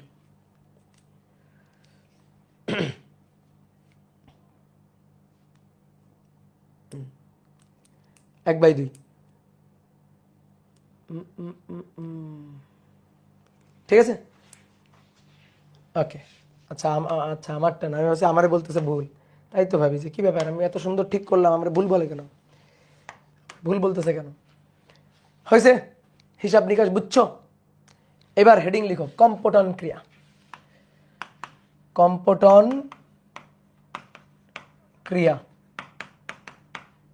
Compton effect. ফোটনের একটা বৈশিষ্ট্য আমরা লিখছিলাম যে পদার্থের মৌলিক কণিকাগুলোর সাথে ফোটনের সংঘর্ষ হয় এবং এই সংঘর্ষে মোট শক্তি ও ভর বেগ সংরক্ষিত থাকে। এই ঘটনাটাই হচ্ছে কম্পটন ক্রিয়া। পদার্থের মৌলিক কণিকা, ইলেকট্রন, প্রোটন, এগুলোর সাথে ধরো একটা ইলেকট্রন, আমাদের বইয়ে ইলেকট্রনের সাথে ফোটনের সংঘর্ষটাই আলোচনা করা আছে। ধরো একটা ইলেকট্রন, সেই ইলেকট্রনের সাথে একটা ফোটনের সংঘর্ষ হবে। আমরা নিউটনিয়ান বলবিদ্যা অধ্যায়ে এরকম একটা ম্যাথ করছি, ঠিক আছে? নিউটনের বলবিদ্যা অধ্যায়ে এরকম একটা ম্যাথ করছি যে এরকম একটা বস্তু, সে গিয়ে আর একটা স্থির বস্তুকে এক্স অক্ষ বরাবর ধাক্কা দেয়। ধাক্কা দেওয়ার পরে এক্স অক্ষের ধনাত্মক দিকের সাথে একটা বস্তু 30 ডিগ্রি কোণ করে 1 মিটার পার সেকেন্ড বেগে চলে গেলে অপর বস্তুটা কত বেগে কোন দিকে যাবে? করছি না এই টাইপের ম্যাথ? বলো, সংঘর্ষের ম্যাথ। আমরা কি করছিলাম, ভরবেগের সংরক্ষণশীলতা খাটাইছিলাম। এর যে বেগ v1 তাকে উপাংশে বিভাজন করে এর ভরবেগের সংরক্ষণশীলতা একবার x অক্ষ বরাবর একবার y অক্ষ বরাবর, ঠিক আছে। এর জন্য এদিক বরাবর বেগ v2x, এদিক বরাবর বেগ v2y করছিলাম না? এই সেম জিনিসটাই এখানে হবে। তো আগে আমরা নিউটনের বলবিদ্যা অধ্যায়ে একটা পার্টিকেলের সাথে আর একটা পার্টিকেল, একটা বস্তুর সাথে একটা বস্তুর, একটা কণার সাথে একটা কণার সংঘর্ষ আলোচনা করে আসছিলাম। এইখানে ব্যাপারটা কি হবে, একটা কণার সাথে একটা ফোটনের সংঘর্ষ হবে। এই যে ধরো একটা ফোটন, এই যে একটা ফোটন বসে আছে, সরি, ফোটন না, এটা একটা ইলেকট্রন, একটা ইলেকট্রন, স্থির একটা ইলেকট্রন আছে। এইবার একটা ফোটন গিয়ে এই স্থির ইলেকট্রনটাকে ধাক্কা দিবে। তো ধরো এই ফোটনটা এক্স অক্ষ বরাবর গেছে বা যেদিক বরাবর গেছে ওই দিকটা তার এক্স অক্ষ আর কি। তো এক্স অক্ষ বরাবর গিয়ে এই ইলেকট্রনটাকে ধাক্কা দেয়, ধরো এটা এক্স অক্ষ, ইলেকট্রনটাকে ধাক্কা দেয়, ইলেকট্রনের সাথে সংঘর্ষে লিপ্ত হয়।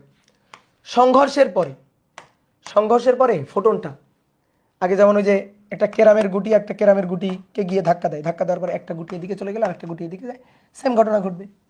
ধাক্কার পরে যদি ধরো ফোটনটা বেঁকে এই বরাবর চলে গেছে, ধাক্কার পরে, এটা হচ্ছে ধাক্কার পরের ঘটনাটা। ধাক্কার পরে ফোটনটা এই বরাবর বেঁকে চলে গেছে,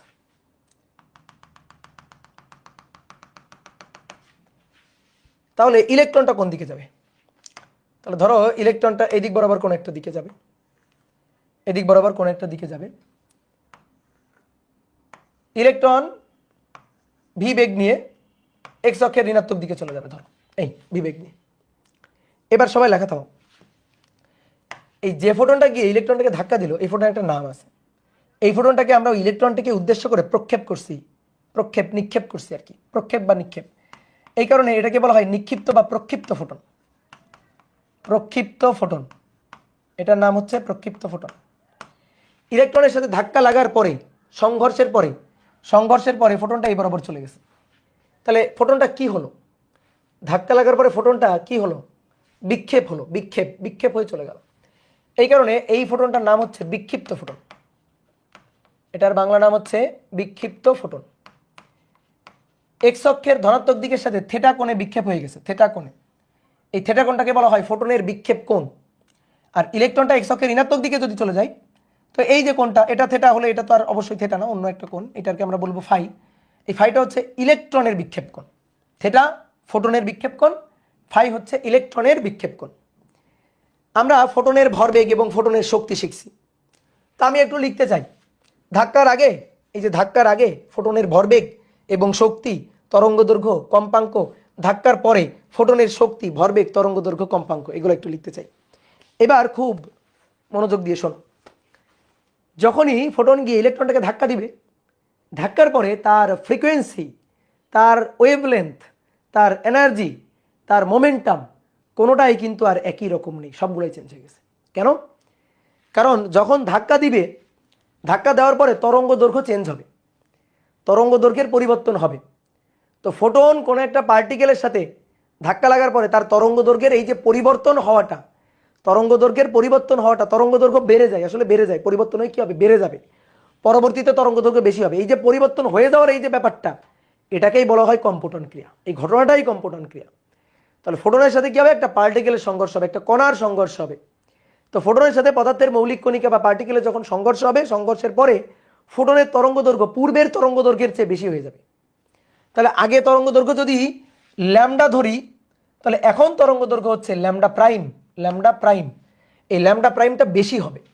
আমার মুখের কথা তোমার বিশ্বাস করতে হবে না, তুমি আপাতত জাস্ট খালি শোনো যে ভাইয়া বলছে বেশি হবে, পরে আমি তোমাকে ম্যাথমেটিক্যালি হিসাব নিকাশ করে দেখাচ্ছি যে আসলে বেশি হবে কিনা। তাহলে তরঙ্গ দৈর্ঘ্যের পরিবর্তন হবে। এই যে তরঙ্গ দৈর্ঘ্যের এই যে পরিবর্তন হয়ে গেল, এই যে ক্রিয়াটা, এটা ব্যাপারটা, ঘটনাটা, এটাই হচ্ছে কম্পটন ক্রিয়া। কম্পটন ক্রিয়ার মাধ্যমে এই তরঙ্গ দৈর্ঘ্যের পরিবর্তনটা হয়। আচ্ছা, যদি তরঙ্গ দৈর্ঘ্য আগে ল্যামডা থাকে, তাহলে আগে ভরবেগ কত ছিল? পি ছিল h/λ। ঠিক আছে, শক্তি কত ছিল? শক্তি ই ছিল hc/λ, অথবা hf ও বলতে পারো। ঠিক আছে, hc/λ বা hf ও বলতে পারো। আমাদের hf বলার দরকার নেই, আমরা hc/λটাই বলবো। ঠিক আছে, ল্যামডা তরঙ্গ দৈর্ঘ্য এটা বলবো। তাহলে বিক্ষিপ্ত ফোটনের তরঙ্গ দৈর্ঘ্য যদি ল্যামডা প্রাইম হয়, তাহলে এর যে ভরবেগ এবার পি প্রাইম, তাহলে সেটা h/λ প্রাইম। শক্তি শক্তি ই প্রাইম, তো H C divided by lambda prime, এই যে ল্যামডা প্রাইম এটা হচ্ছে শক্তি। ফোটন নিয়ে কথাবার্তা বললাম, ফোটনের ফ্রিকোয়েন্সি চেঞ্জ হয়েছে, তরঙ্গদৈর্ঘ্য চেঞ্জ হয়েছে, শক্তি চেঞ্জ হয়েছে, ভরবেগ চেঞ্জ হয়েছে। ইলেকট্রনের কি অবস্থা আসো দেখি। এই যে ইলেকট্রনটার দেখো নিশ্চল ইলেকট্রন, স্থির ইলেকট্রন। তো ইলেকট্রনের যে স্থির ভর ধরলাম সেটা এম নট, ওই যে 9.11 × 10⁻30, ওটাই হচ্ছে এম নট। এখানে কি কোনো বেগ ছিল? না, কোনো বেগ ছিল না, বেগ জিরো ছিল, এটা স্থির ছিল। এ গিয়ে একে ধাক্কা দিছে, তাহলে এটা স্থির ছিল, তাহলে ভি হচ্ছে জিরো, কোনো বেগ ছিল না। তাহলে তখন কি কোনো ভরবেগ ছিল? নো, ভরবেগ থাকার প্রশ্নই ওঠে না। ভরবেগ কেমনে থাকবে? যার বেগই শূন্য তার ভরবেগ কেমনে থাকবে? তাহলে পি কত ছিল? পি ছিল জিরো। তার কি শক্তি ছিল? শক্তি ছিল, হ্যাঁ শক্তি ছিল, শক্তি ছিল, নিশ্চল ভর শক্তি, নিশ্চল ভর শক্তি ই নট ছিল, E not M not C square, বুঝছো? নিশ্চল ভর শক্তি, কোনো গতিশক্তি নাই। যেহেতু কোনো গতিশক্তি নাই, গতিশক্তি যেহেতু জিরো, তো মোট শক্তিটাই নিশ্চল ভর শক্তি M not C square.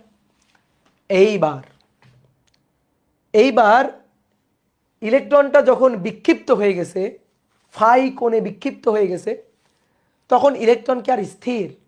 No, electron V বেগে গতিশীল।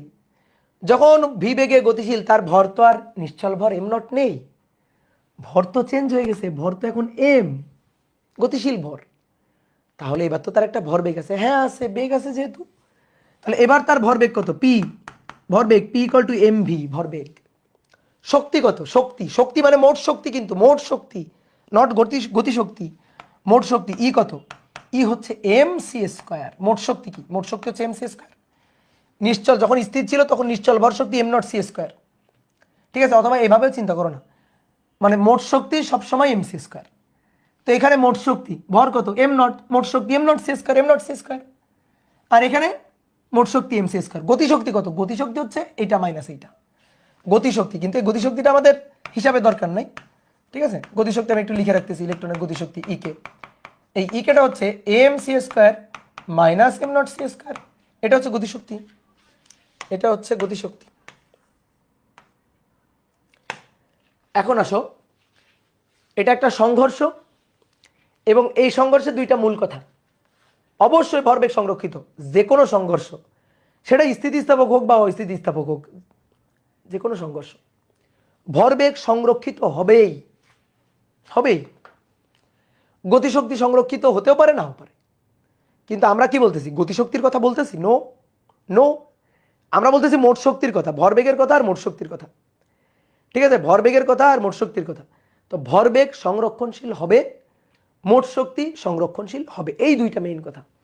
একজন বলছো এম সি স্কোয়ার, কেন কেন এম সি স্কোয়ার না? কেন? এর ভর কত এখন? এম।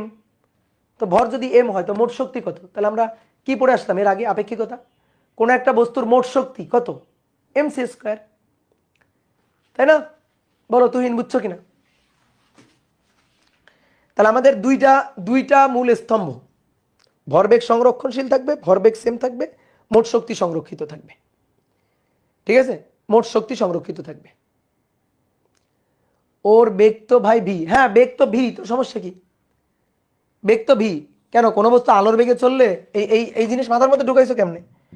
এই অখাদ্য জিনিস মাথার মধ্যে কেমনে ঢুকাইলা যে কোনো একটা বস্তু আলোর বেগে চললে তার তার শক্তি হবে equal to M C square? আরে কোনো বস্তু আলোর বেগে কেমনে চলবে? কোনো বস্তু আলোর বেগে চলতে পারে নাকি?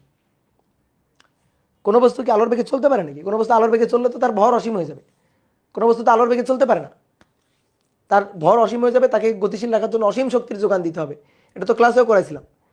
আলোর বেগেই চলতে হবে তার শক্তি equal to M C square হওয়ার জন্য। নো, কোনো বস্তুর মোট শক্তি বললে এখন ওই ক্লাসিক্যাল ফিজিক্স ভুলে যাও, হাফ এম বি স্কোয়ার, ওই সব ভুলে যাও।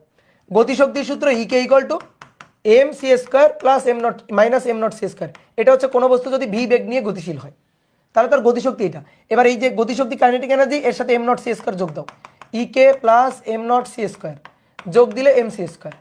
তো এটাই তো মোট শক্তি, এই যে এটাই তো মোট শক্তি E equal to M C square, যে কোনো বস্তুর, সেটা ভি বেগ নিয়ে চলুক আর যে বেগ নিয়ে চলুক।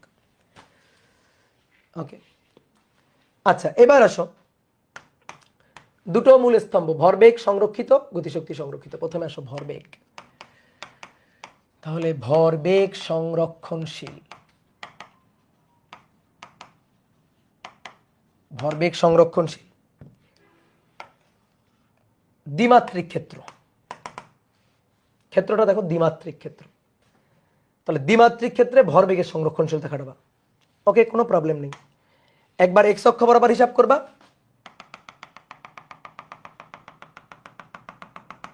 আর একবার ওয়াই অক্ষ বরাবর হিসাব করবা। একবার এক্স অক্ষ বরাবর, একবার ওয়াই অক্ষ বরাবর। তাহলে প্রথমে আসো, এক্স অক্ষ বরাবর ভরবেগের সংরক্ষণশীলতা খাটিয়ে পাই। এক্স অক্ষ বরাবর ভরবেগের সংরক্ষণশীলতা খাটিয়ে পাই এক্স অক্ষ বরাবর। দেখো প্রথমে এর এক্স অক্ষ বরাবর ভরবেগ কত, ভরবেগ এইটা, আর এ তো এক্স অক্ষ বরাবরই আছে, এ তো এক্স অক্ষ বরাবরই আছে, তোমরাই বলবা, বলো এক্স অক্ষ বরাবর ভরবেগ কত? ফোটনের সংঘর্ষের আগে এক্স অক্ষ বরাবর ভরবেগ ফোটনের কত বলো? পি, সেটা কত? H divided by lambda plus ইলেকট্রনের ভরবেগ সংঘর্ষের আগে, ইলেকট্রনের ভরবেগ কত? ইলেকট্রনের ভরবেগ 0। এইবার সংঘর্ষের পরে এক্স অক্ষের সাথে থেটা কোণ করে ফোটন গণ, এক্স অক্ষের সাথে থেটা কোণ করে ফোটন গণ, তাহলে এর ভরবেগ পি ড্যাশ হচ্ছে এইচ বাই ল্যামডা ড্যাশ। তো এইচ বাই ল্যামডা ড্যাশের আমার এক্স অক্ষের দিকে উপাংশ নিতে হবে। এইচ বাই ল্যামডা ড্যাশ ভরবেগ এইদিকে, এক্স অক্ষ বরাবর উপাংশ, H by lambda dash cos theta. বোঝা গেছে? ভরবেগ পি এমভি এই বরাবর এক্স অক্ষ বরাবর এর উপাংশ M V cos phi, M V cos phi. বুঝতে পারছো? এই তাহলে এই হচ্ছে হিসাব, dot dot dot dot dot 1 নম্বর। এবার আসো ওয়াই অক্ষ বরাবর ভরবেগের সংরক্ষণশীলতা খাটাবো। ঠিক আছে, cos minus phi, cos minus phi কোথায়? কজ মাইনাস ফাই কেন কেন মাইনাস কেন হবে? আচ্ছা কজ মাইনাস ফাই দিবা, দাও দাও দাও, কজ তো মাইনাস খেয়ে ফেলে, কজ তো মাইনাস খেয়ে ফেলে। এবার ওয়াই অক্ষ বরাবর, এর কি ওয়াই অক্ষ বরাবর আছে? এ তো এক্স অক্ষ বরাবর যাচ্ছে, তাহলে ওয়াই অক্ষ বরাবর এর ভরবেগ কত? 0। এর ভরবেগটা তো পুরোটা এক্স অক্ষ বরাবর, ওয়াই অক্ষ বরাবর ভরবেগ তো নাই, এর ভরবেগ তো এমনি 0। আচ্ছা, তাহলে সংঘর্ষের আগে ভরবেগ 0। এবার আসো সংঘর্ষের পরে ভরবেগ। এই বরাবর ছিল ফোটনের ভরবেগ এইচ বাই ল্যামডা প্রাইম, এই বরাবর কস থেটা, এই বরাবর sine theta, H lambda prime sine theta. M V cos phi sine phi, cos phi M V cos phi sine phi, এদিক বরাবর সাইন ফাই। তো সাইন ফাই এদিক বরাবর, দেখো এটার উপরের দিকে এটার নিচের দিকে, তাহলে একটা আর একটার বিপরীতে, তাহলে এটা হচ্ছে এমভি সাইন ফাই, এটা নিচের দিকে, অথবা নিচের দিকে বলে মাইনাস দিব, অথবা সাইন মাইনাস ফাই। তো মাইনাস, সাইন তো আর মাইনাসকে হজম করতে পারে না, কস মাইনাসকে হজম করতে পারে, কিন্তু সাইন তো আর পারে না। হয়ে গেল, দুটো লাইন হয়ে গেল। এবার দেখো দুটো সুন্দর লাইন, দেখতেও কত সুন্দর লাগতেছে, ঠিক আছে, দেখতেও কত সুন্দর লাগতেছে। এইবার তোমরা লিখতে পারো 1 ও 2 থেকে পাই, কিন্তু আমি একটা কাজ করতে চাই, আমি এখানেই ঢেলে দিতে চাই। দেখো তো এখান থেকে অতএব এমভি কস ফাই এটা equal to H by lambda, এটাকে এই পাশে নিয়ে যাবো, minus H by lambda prime cos theta. এটা লেখা যায় কিনা বলো, এটা লেখা যায় কিনা? এটারে ধরো, এটারে 1 নং না দিয়ে এটারে 1 নং দিই, এটারে 1 নং দিই, হ্যাঁ। আর অতএব এমভি সাইন ফাইটাকে এই পাশে নিয়ে আসো, এমভি সাইন ফাই এটা সমান সমান H by lambda prime sine theta. এটা হচ্ছে 2 নম্বর সমীকরণ, এটা 1 নম্বর সমীকরণ, এটা 2 নম্বর সমীকরণ। এবার এই দুইটারে বর্গ করে যোগ করে দাও, দেখো কত সুন্দর একটা লাইন দাঁড়ায়। বর্গ করে যোগ করে দাও, 1 স্কোয়ার 2 স্কোয়ার, এই দুইটারে বর্গ করে যোগ করে দাও। M square V square cos square phi, M square V square cos square phi, M square V square sine square phi. বুঝতে পারছো? Cos square phi plus sine square phi.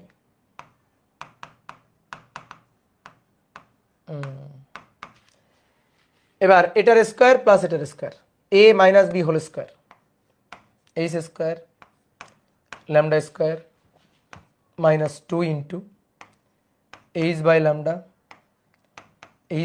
prime cos theta a square minus 2ab plus b square h square lambda prime square cos square theta plus h square lambda prime square sin square theta। এই যে এটা square plus এটার square নিলাম, দেখো কত সুন্দর লাগতেছে না দেখতে। এবার এইটা আর এইটা, এই দুইটার দিকে তাকাও, তাড়াতাড়ি তাকাও, দেখো তাকাই থাকলেই কিছু একটা হয়ে যাবে, ঠিক আছে, তাকাই থাকলেই কিছু একটা হয়ে যাবে এই দুইটার মধ্যে। হ্যাঁ গুড।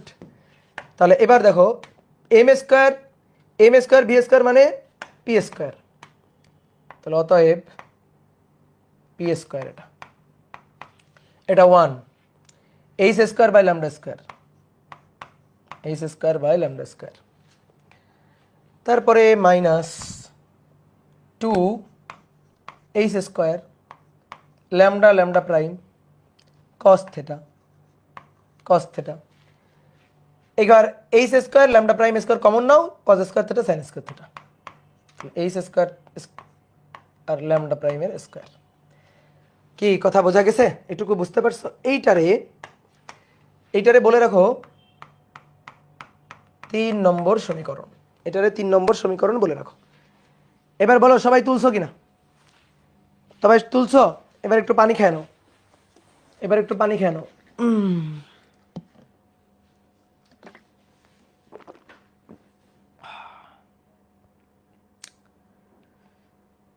আমরা কি চাই? কিসের পিছনে ছুটতেছি আমরা? বলো, আমরা কি চাই? কিসের পিছনে ছুটতেছি আমরা? আমরা চাই ল্যামডা প্রাইম, আমরা চাই তরঙ্গ দৈর্ঘ্য ল্যামডা প্রাইম। সংঘর্ষের আগে ছিল ল্যামডা, সংঘর্ষের পরে ল্যামডা প্রাইম। এই ল্যামডা প্রাইম কত হবে? ল্যামডার চেয়ে কতটুকু বেশি হবে? আমরা সেটা হিসাব করতে চাই। তার জন্যই এত সূত্র, এত হিসাব নিকাশ।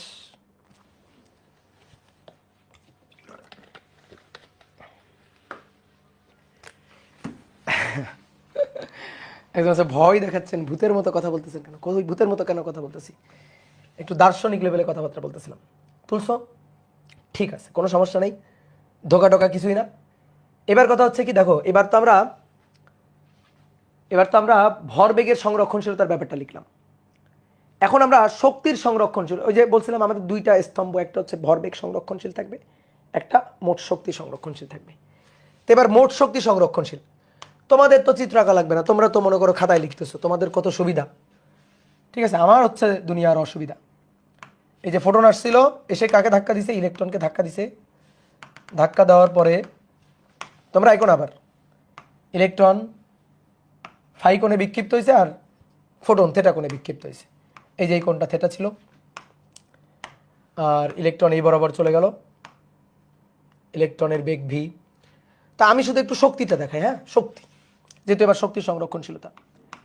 তাহলে আগে শক্তি ছিল এইচ সি বাই ল্যামডা, ইলেকট্রনের শক্তি ছিল E naught, that is M not C square, ঠিক আছে, এম নট সি স্কোয়ার। ফোটনের শক্তি E prime H C by lambda prime, শক্তি E equal to M C square. এই তো শক্তি নাকি, তাই না? এটাই তো শক্তি ছিল, বলো। এবার আসো শক্তির সংরক্ষণশীলতা। তাহলে শক্তির সংরক্ষণশীলতা খাটিয়ে, অবশ্যই শক্তি তো সংরক্ষণশীল থাকবে, অন্য কোনোভাবে শক্তির সৃষ্টি বা ধ্বংস হচ্ছে না। তাহলে শক্তির সংরক্ষণশীলতা খাটাইলে সংঘর্ষের আগে মোট শক্তি, ফোটনের শক্তি কত? H C by lambda. ইলেকট্রনের শক্তি কত? M not C square. সংঘর্ষের আগে মোট শক্তি, ফোটনের শক্তি প্লাস ইলেকট্রনের শক্তি। এবার সংঘর্ষের পরে শক্তি, সংঘর্ষের পরে ফোটনের শক্তি H C by lambda prime, সংঘর্ষের পরে ইলেকট্রনের শক্তি এম সি স্কোয়ার। এই যে লিখে নিছি, দেখো এই যে লিখে নিলাম। এবার দেখো এই যে এম সি স্কোয়ার, দেখো এম সি স্কোয়ার এইটার সমান সমান কত লেখা যায়? এম সি স্কোয়ার এটা সমান সমান এটাকে এই পাশে নিয়ে আসা যায়, এটাকে যদি এই পাশে নিয়ে আসি তাহলে এইচ সি কমন নিব, কমন নিয়ে 1/λ prime plus M not C square. এবার একটা কাজ করো তো, বলো এই লাইনটাকে কি করতে ইচ্ছা করতেছে তোমার, বলো কি করতে ইচ্ছা করতেছে? বর্গ করতে আমার ইচ্ছা করতেছে, খুবই ইচ্ছা করতেছে এই লাইনটাকে ধরে বর্গ করে দিই। তো আসো বর্গ করি, দেখি কি হয়। M square C to the power 4 হয়, বাহ সুন্দর। এটা কি? এটা হচ্ছে এইচ সি 1/λ মাইনাস 1/λ প্রাইম তার স্কোয়ার। তো H square C square 1/λ prime তার স্কোয়ার। শোনো, এটার স্কোয়ার আর এটার স্কোয়ার দিয়ে বসা দিব, হবে না? এটার পুরোটার স্কোয়ার, তাহলে এটা আমার এ, এটা আমার B, A plus B whole স্কোয়ারের সূত্র। আমি কঠিন কিছু শিখাইতেছি বলো? নো, আমি এ প্লাস বি হোল স্কোয়ারের সূত্র শিখাইতেছি তোমাদের। এটা এ, এটা B, A plus B whole square.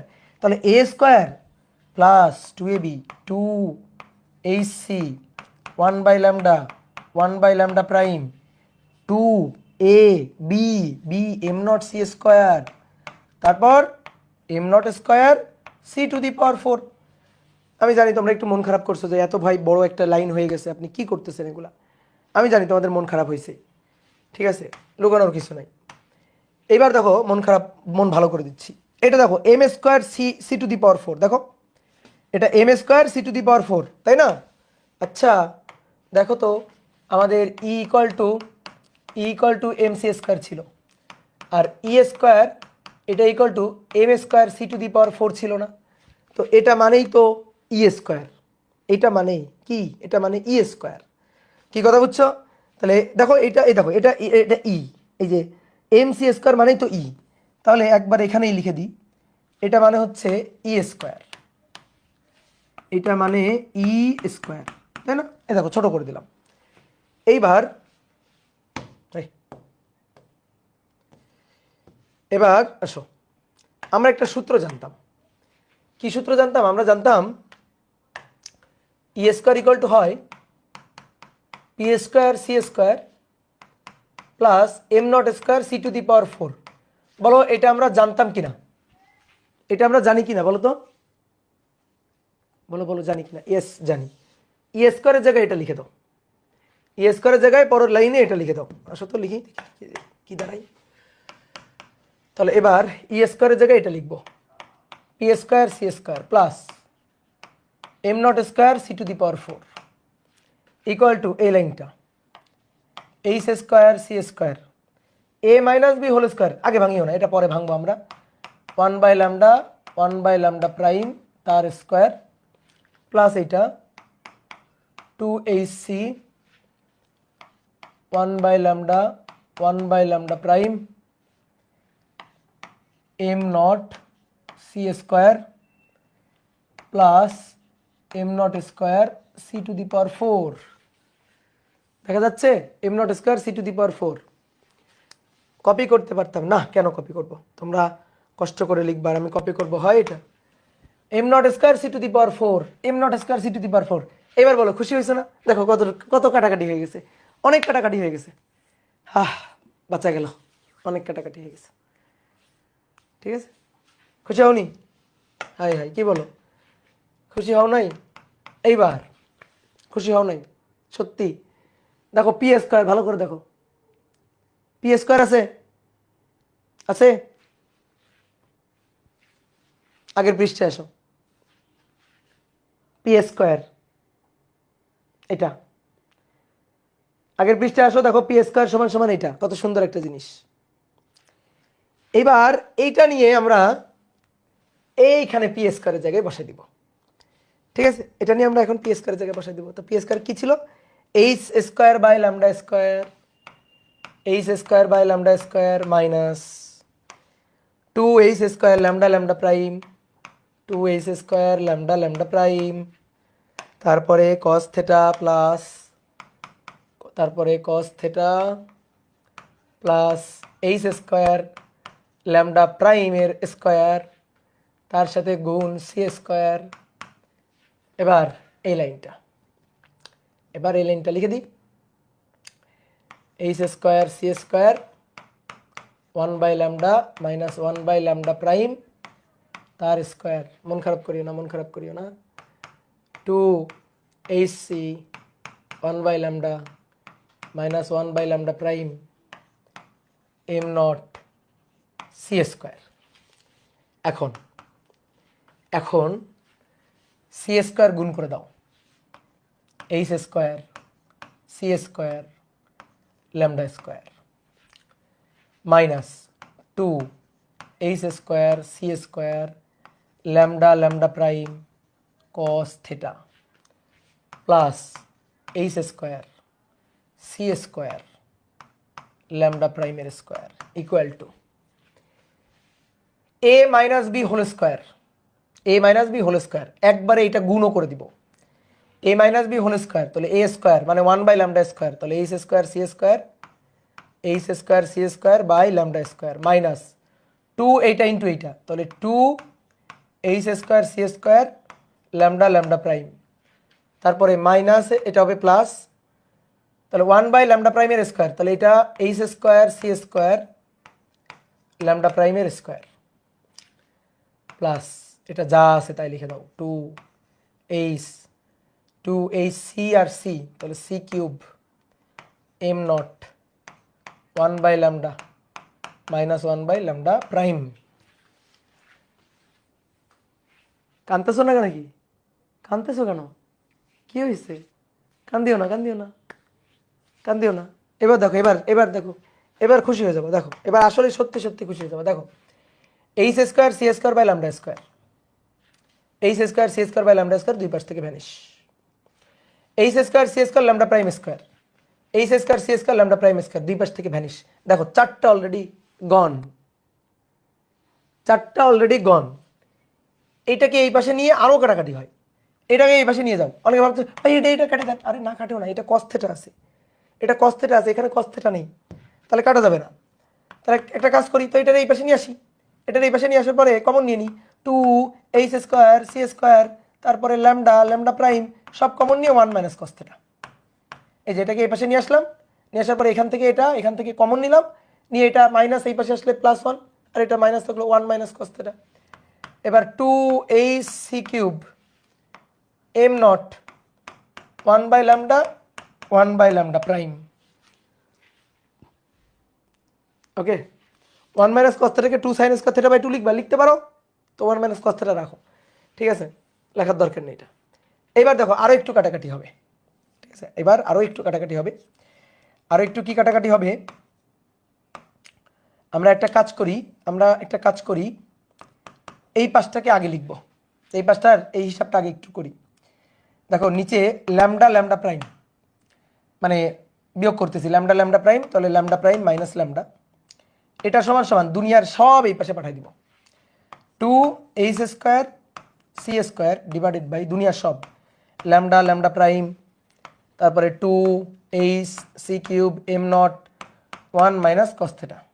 এইবার দেখো কাটাকাটি এখনো শেষ হয় নাই, দেখো এইটা আর এইটা কাটাকাটি,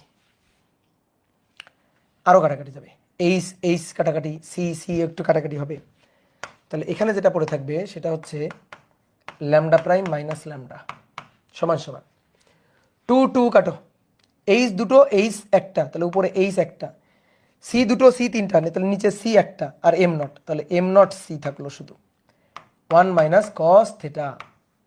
বুঝতে পারছো? এটাই হচ্ছে তরঙ্গ দৈর্ঘ্যের পরিবর্তন ডেল ল্যামডা, এই যে del lambda that is lambda prime minus lambda তরঙ্গ দৈর্ঘ্যের পরিবর্তন। এই দেখো এদিকে তাকাও, lambda prime minus lambda prime থেকে ল্যামডা বিয়োগ, অর্থাৎ পরবর্তী তরঙ্গ দৈর্ঘ্য থেকে আগের তরঙ্গ দৈর্ঘ্য বিয়োগ, তাহলে পরবর্তী তরঙ্গ দৈর্ঘ্যটা বেশি, আগের তরঙ্গ দৈর্ঘ্যটা কম, তাহলে সংঘর্ষের পরে তরঙ্গ দৈর্ঘ্য বেড়ে যাবে। এটা সমান সমান H divided by m not C 1 minus cos theta. এই হচ্ছে আমাদের কাঙ্ক্ষিত সূত্র, বুঝলা? এই হচ্ছে আমাদের কাঙ্ক্ষিত সূত্র। নাও এবার আরেকবার একটু পানি খেয়ে নাও,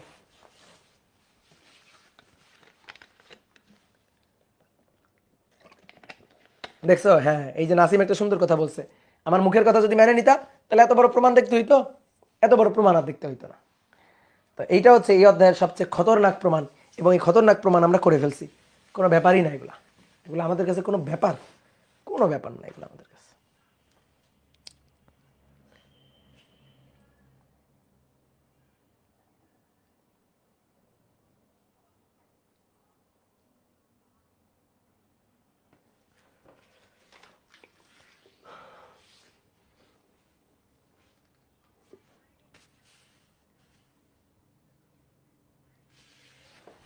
ওকে, তাহলে এখান থেকে শুরু হয়েছিল আর এখানে গিয়ে শেষ। ঠিক আছে, বুঝতে পেরেছ? তো চলো এবার কয়েকটা ক্ষেত্র দেখি, কয়েকটি বিশেষ ক্ষেত্র, কয়েকটি বিশেষ ক্ষেত্র। আচ্ছা, এইখানে যে থেটাটার পরিচয় কি? এই যে থেটা আসছে, কিন্তু থেটা, এই থেটার পরিচয় কি? ম্যাথ করতে গেলে কিন্তু এই থেটাটা লাগবে। থেটার পরিচয় হচ্ছে ইলেকট্রনের ইলেকট্রনের না, ফোটনের বিক্ষেপ কোণ। ফোটনের, ইলেকট্রন কোন দিকে যাবে জায়গা, আমার লাগবে ফোটনের বিক্ষেপ কোণ কত। ম্যাথ করতে গিয়ে ফোটনের বিক্ষেপ কোণটা দরকার। তাহলে চলো এবার কয়েকটা বিশেষ ক্ষেত্র একটু দেখি। ধরো এক নম্বর ক্ষেত্র হচ্ছে থেটা। থেটা হচ্ছে 0 ডিগ্রি। ধরো থেটা 0 ডিগ্রি। থেটা যদি 0 ডিগ্রি হয়, তাহলে সেই ক্ষেত্রে ফোটন আসলো, এসে ইলেকট্রনের সাথে ধাক্কা লাগলো। এবার লাগার পরে সে দিক পরিবর্তন না করে আবার ওই একই দিকে গেছে। অনেকে মনে করতে পারে ভাই এরকম হইতে পারে। আচ্ছা ধরো এরকম হইতে পারে কিনা সেটা পরের কথা। ধরো এরকম হয়েছে, তো এরকম যদি হয় তাহলে যে বরাবর আসলো ধাক্কা লাগার পরে সেই একই দিকে গেল, একটুও দিকের পরিবর্তন হয়নি, তাহলে থেটা হচ্ছে 0 ডিগ্রি। তাতে তরঙ্গ দৈর্ঘ্যের কোনো পরিবর্তন হবে না, যেমন তেমনই থাকবে। কেমনে বুঝলাম? এই যে ডেল ল্যামডা, তো ল্যামডা প্রাইম মাইনাস ল্যামডা, এটা equal to H divided by M not C 1 minus cos theta. তো কস 0 ডিগ্রি, কস 0 1, 1 মাইনাস 1 0, তাহলে এই যে এটা হচ্ছে 0। তাহলে অতএব এই ক্ষেত্রে কি দাঁড়াইলো? এই ক্ষেত্রে দাঁড়াইলো ল্যামডা প্রাইম আর ল্যামডা পরস্পর সমান। তো শোনো, ল্যামডা প্রাইম আর ল্যামডা পরস্পর সমান কখন থাকবে? যখন পথের মাঝখানে ওরে কেউ ডিস্টার্ব করে নাই, ওরে কেউ ধাক্কা দেয় নাই, ওর গতিপথকে পরিবর্তন করে দেয় নাই, তখন হবে। ঠিক আছে, তার মানে অবশ্যই কোনো পার্টিকেলের সাথে সংঘর্ষই হয় নাই। তাহলে আমি যদি দেখি তরঙ্গ দৈর্ঘ্য একই আছে, যতক্ষণ তরঙ্গ দৈর্ঘ্য একই থাকবে আমি বুঝবো এর সাথে কারো ধাক্কা লাগে নাই। কি কথা বুঝছো? এর সাথে কারো ধাক্কা লাগে নাই। মনে করো সাপোজ তুমি একটা সাদা কাপড় পরে আসো, ঠিক আছে, ধরো একটা সাদা পোশাক পরে আসো, একটা সাদা শার্ট পরে আসো। এবার মনে করো যে আশেপাশে ছেলেমেয়েরা ধরো রং খেলতেছে, এখন তুমি ওর মধ্য দিয়ে চলে আসছো। তোর মধ্য দিয়ে চলে আসলে তোমার গায়েও তো রং লেগে যাবে, সাদা কাপড়ের রং লেগে যাবে। তা আমি তোমার গায়ে রং দেখে বুঝবো যে আচ্ছা তুমি তাহলে ওই রঙের মধ্য দিয়ে আসছো আর কি। এবার ধরো তুমি যতক্ষণ সাদা শার্ট পরেই থাকবা ততক্ষণ আমি বুঝবো তুমি রঙের আশেপাশে যাও নাই। এরকম কোনো মানে কারো গায়ে রং আছে, এরকম কারোর সাথে তোমার ধাক্কা লাগে নাই। কি আমার কথা বোঝা গেছে? তাহলে যতক্ষণ আমি দেখতে পারবো যে এই এর তরঙ্গ দৈর্ঘ্য আগে যা ছিল 2 মিনিট পরেও তাই, 4 মিনিট পরেও তাই একই আছে, তার মানে তার সাথে কারো ধাক্কা লাগে নাই। এইবার আসো 2 নম্বর, থেটার মান 90 ডিগ্রি। থেটার মান 90 ডিগ্রি মানে ফোটন গিয়ে ইলেকট্রনের সাথে ধাক্কা লাগার পরে ফোটন ঠিক 90 ডিগ্রি কোণ করে চলে গেছে, এভাবে চলে গেছে। তাহলে কত কোণে বিক্ষেপ হলো? 90 ডিগ্রি কোণে বিক্ষেপ হলো। তাহলে সেই ক্ষেত্রে ডেল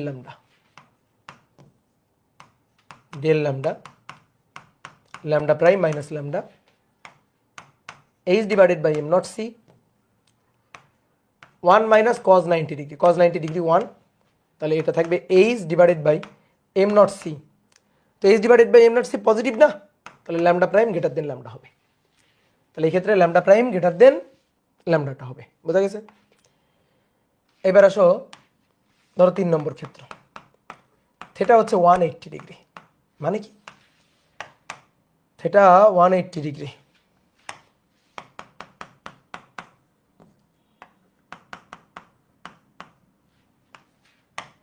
মানে হচ্ছে এবার আবার গেল, গিয়ে ইলেকট্রনের সাথে ধাক্কা লাগলো। এবার ধাক্কা লাগার পরে আবার এই দিক বরাবর এইভাবে ফেরত চলে আসছে, ঠিক আছে। আবার এই দিক বরাবর ব্যাক করছে, ফেরত চলে আসছে একই দিক বরাবর। দেখো একই রেখার পরে আঁকলে কেমন হয়ে যাচ্ছে না, এই কারণে আমি একটু নিচে আঁকতেছি, যেটা একই দিক বরাবর ফেরত চলে আসছে। তাহলে কোণের মান কত? 180 ডিগ্রি। 180 ডিগ্রি কোণ। তাহলে del lambda, lambda prime minus lambda, এটা equal to H divided by M not C 1 minus cos 180 degree. Cos 180 minus 1, মাইনাসে মাইনাসে প্লাস, তাহলে 2 divided by 2h divided by M not C. তাহলে lambda prime is greater than lambda, এখানে সবচেয়ে বেশি হবে। তাহলে কোন ক্ষেত্রে তরঙ্গ দৈর্ঘ্য সবচেয়ে বেশি হবে বলো তো? দেখো এখানে তো 0 ছিল, একই ছিল, এখানে বাড়ছে, ল্যামডা প্রাইম বাড়ছে, এখানে আরও বাড়ছে, আরও সবচেয়ে বেশি বাড়ছে। তাহলে 180 ডিগ্রির জন্য তরঙ্গ দৈর্ঘ্য সবচেয়ে বেশি হবে। আমি তোমাকে একটু চিত্রটা আঁকায় দেখাই,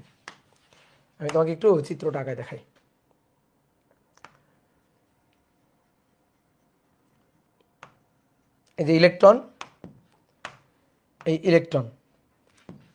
ইলেকট্রনের সাথে ধাক্কা লাগলো, এই যে এটা হচ্ছে 0 ডিগ্রি, ওই বরাবর চলে গেছে। একই দেখো একই তরঙ্গ দৈর্ঘ্য আছে, এটা আর এটা একই তরঙ্গ দৈর্ঘ্য আঁকছি। এবার যদি এমন হয়, ধরো ধাক্কা লাগার পরে এইদিকে চলে যাবে, দেখো তরঙ্গ দৈর্ঘ্য বাড়ছে। দেখো আমি যদি তোমার এইটা দেখাই আর এইটা দেখাই, বলো তো কোন ক্ষেত্রে তরঙ্গ দৈর্ঘ্য বেশি? উপরেরটার ক্ষেত্রে তরঙ্গ দৈর্ঘ্য বেশি, বুঝতে পারছো? এবার দেখো এইটার ক্ষেত্রে তরঙ্গ দৈর্ঘ্য আরো বেশি। দেখো এটার চেয়ে এটার তরঙ্গ দৈর্ঘ্য বেশি, ঠিক আছে। এটাকে অন্য কালি দিয়ে আঁকি, এটার তরঙ্গ দৈর্ঘ্য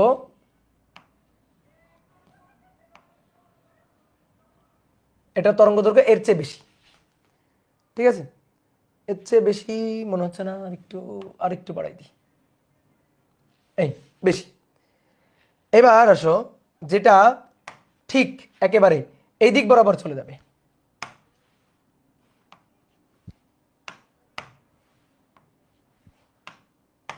দেখো লালটার দিকে তাকাও, লালটা এই দিক বরাবর আসবে,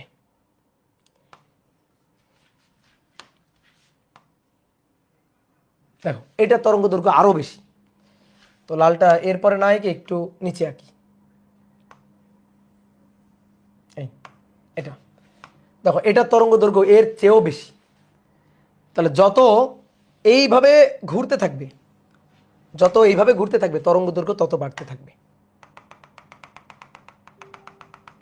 এই তাহলে তরঙ্গ দৈর্ঘ্য বাড়তে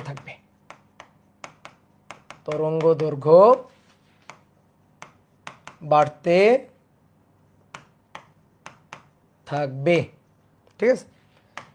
তরঙ্গ দৈর্ঘ্য বাড়তে থাকবে।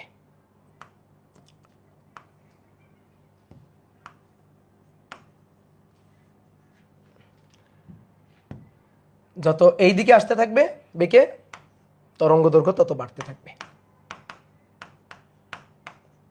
তরঙ্গ দৈর্ঘ্য বাড়তে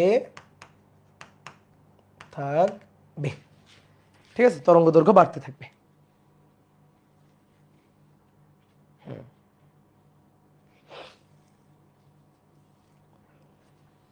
তাহলে বলো তো বিক্ষেপ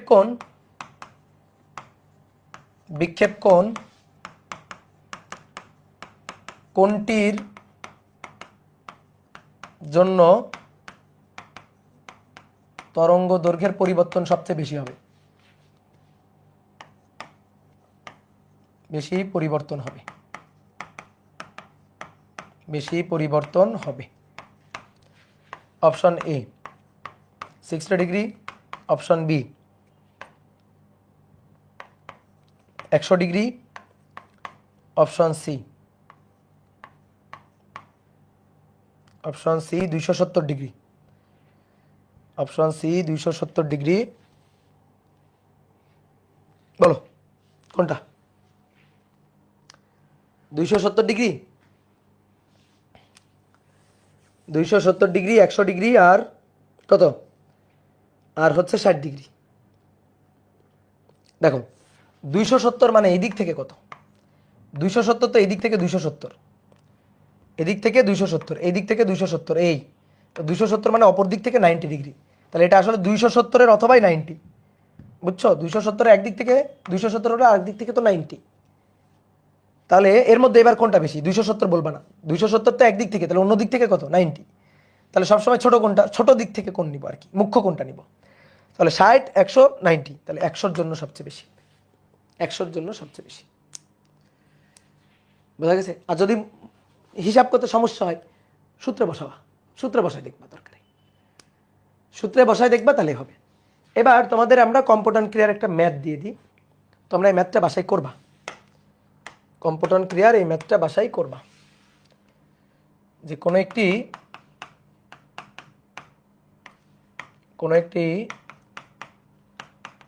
ফোটনের তরঙ্গ দৈর্ঘ্য 0.5 অ্যাংস্ট্রম, এর বিক্ষেপ কোণ, বিক্ষেপ কোণ 60 ডিগ্রি। 1 নম্বর কোশ্চেন, বিক্ষিপ্ত ফোটনের, বিক্ষিপ্ত, আচ্ছা কোনো একটি প্রক্ষিপ্ত ফোটনের, হ্যাঁ এটা একটু বলে রাখি, নাহলে তো বুঝবে না যে কোনটা। বিক্ষিপ্ত ফোটনের তরঙ্গ দৈর্ঘ্য, বিক্ষিপ্ত ফোটনের তরঙ্গ দৈর্ঘ্য নির্ণয় করো। 2 নম্বর, বিক্ষিপ্ত ইলেকট্রনের গতিশক্তি, বিক্ষিপ্ত ইলেকট্রনের গতিশক্তি। ট্রাই করবা কিন্তু অবশ্যই ম্যাথটা ট্রাই করবা। বিক্ষিপ্ত ইলেকট্রনের গতিশক্তি, বিক্ষিপ্ত ইলেকট্রনের বেগ ও ভর, বিক্ষিপ্ত ইলেকট্রনের ভর, বিক্ষিপ্ত ইলেকট্রনের বেগ, বিক্ষিপ্ত ইলেকট্রনের বেগ, ইলেকট্রনের বিক্ষেপ কোণ,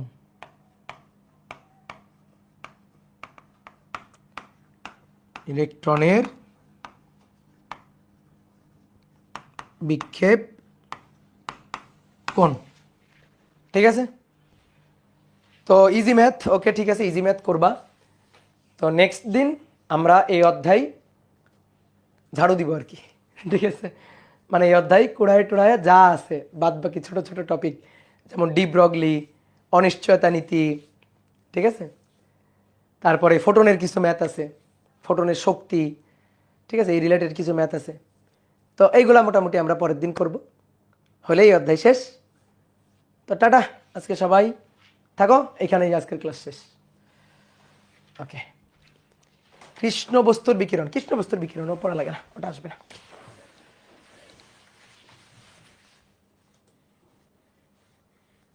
মাইকেলসন মল্লি বাদ, ওইসব ফালতু জিনিস পড়তে গিয়ে সময় নষ্ট করার দরকার নেই। শুধু মাইকেলসন মল্লির এক্সপেরিমেন্ট থেকে কি সিদ্ধান্ত নেওয়া যায় ওটা পড়বা, মাইকেলসন মল্লির এক্সপেরিমেন্ট পড়তে হবে না। ওকে।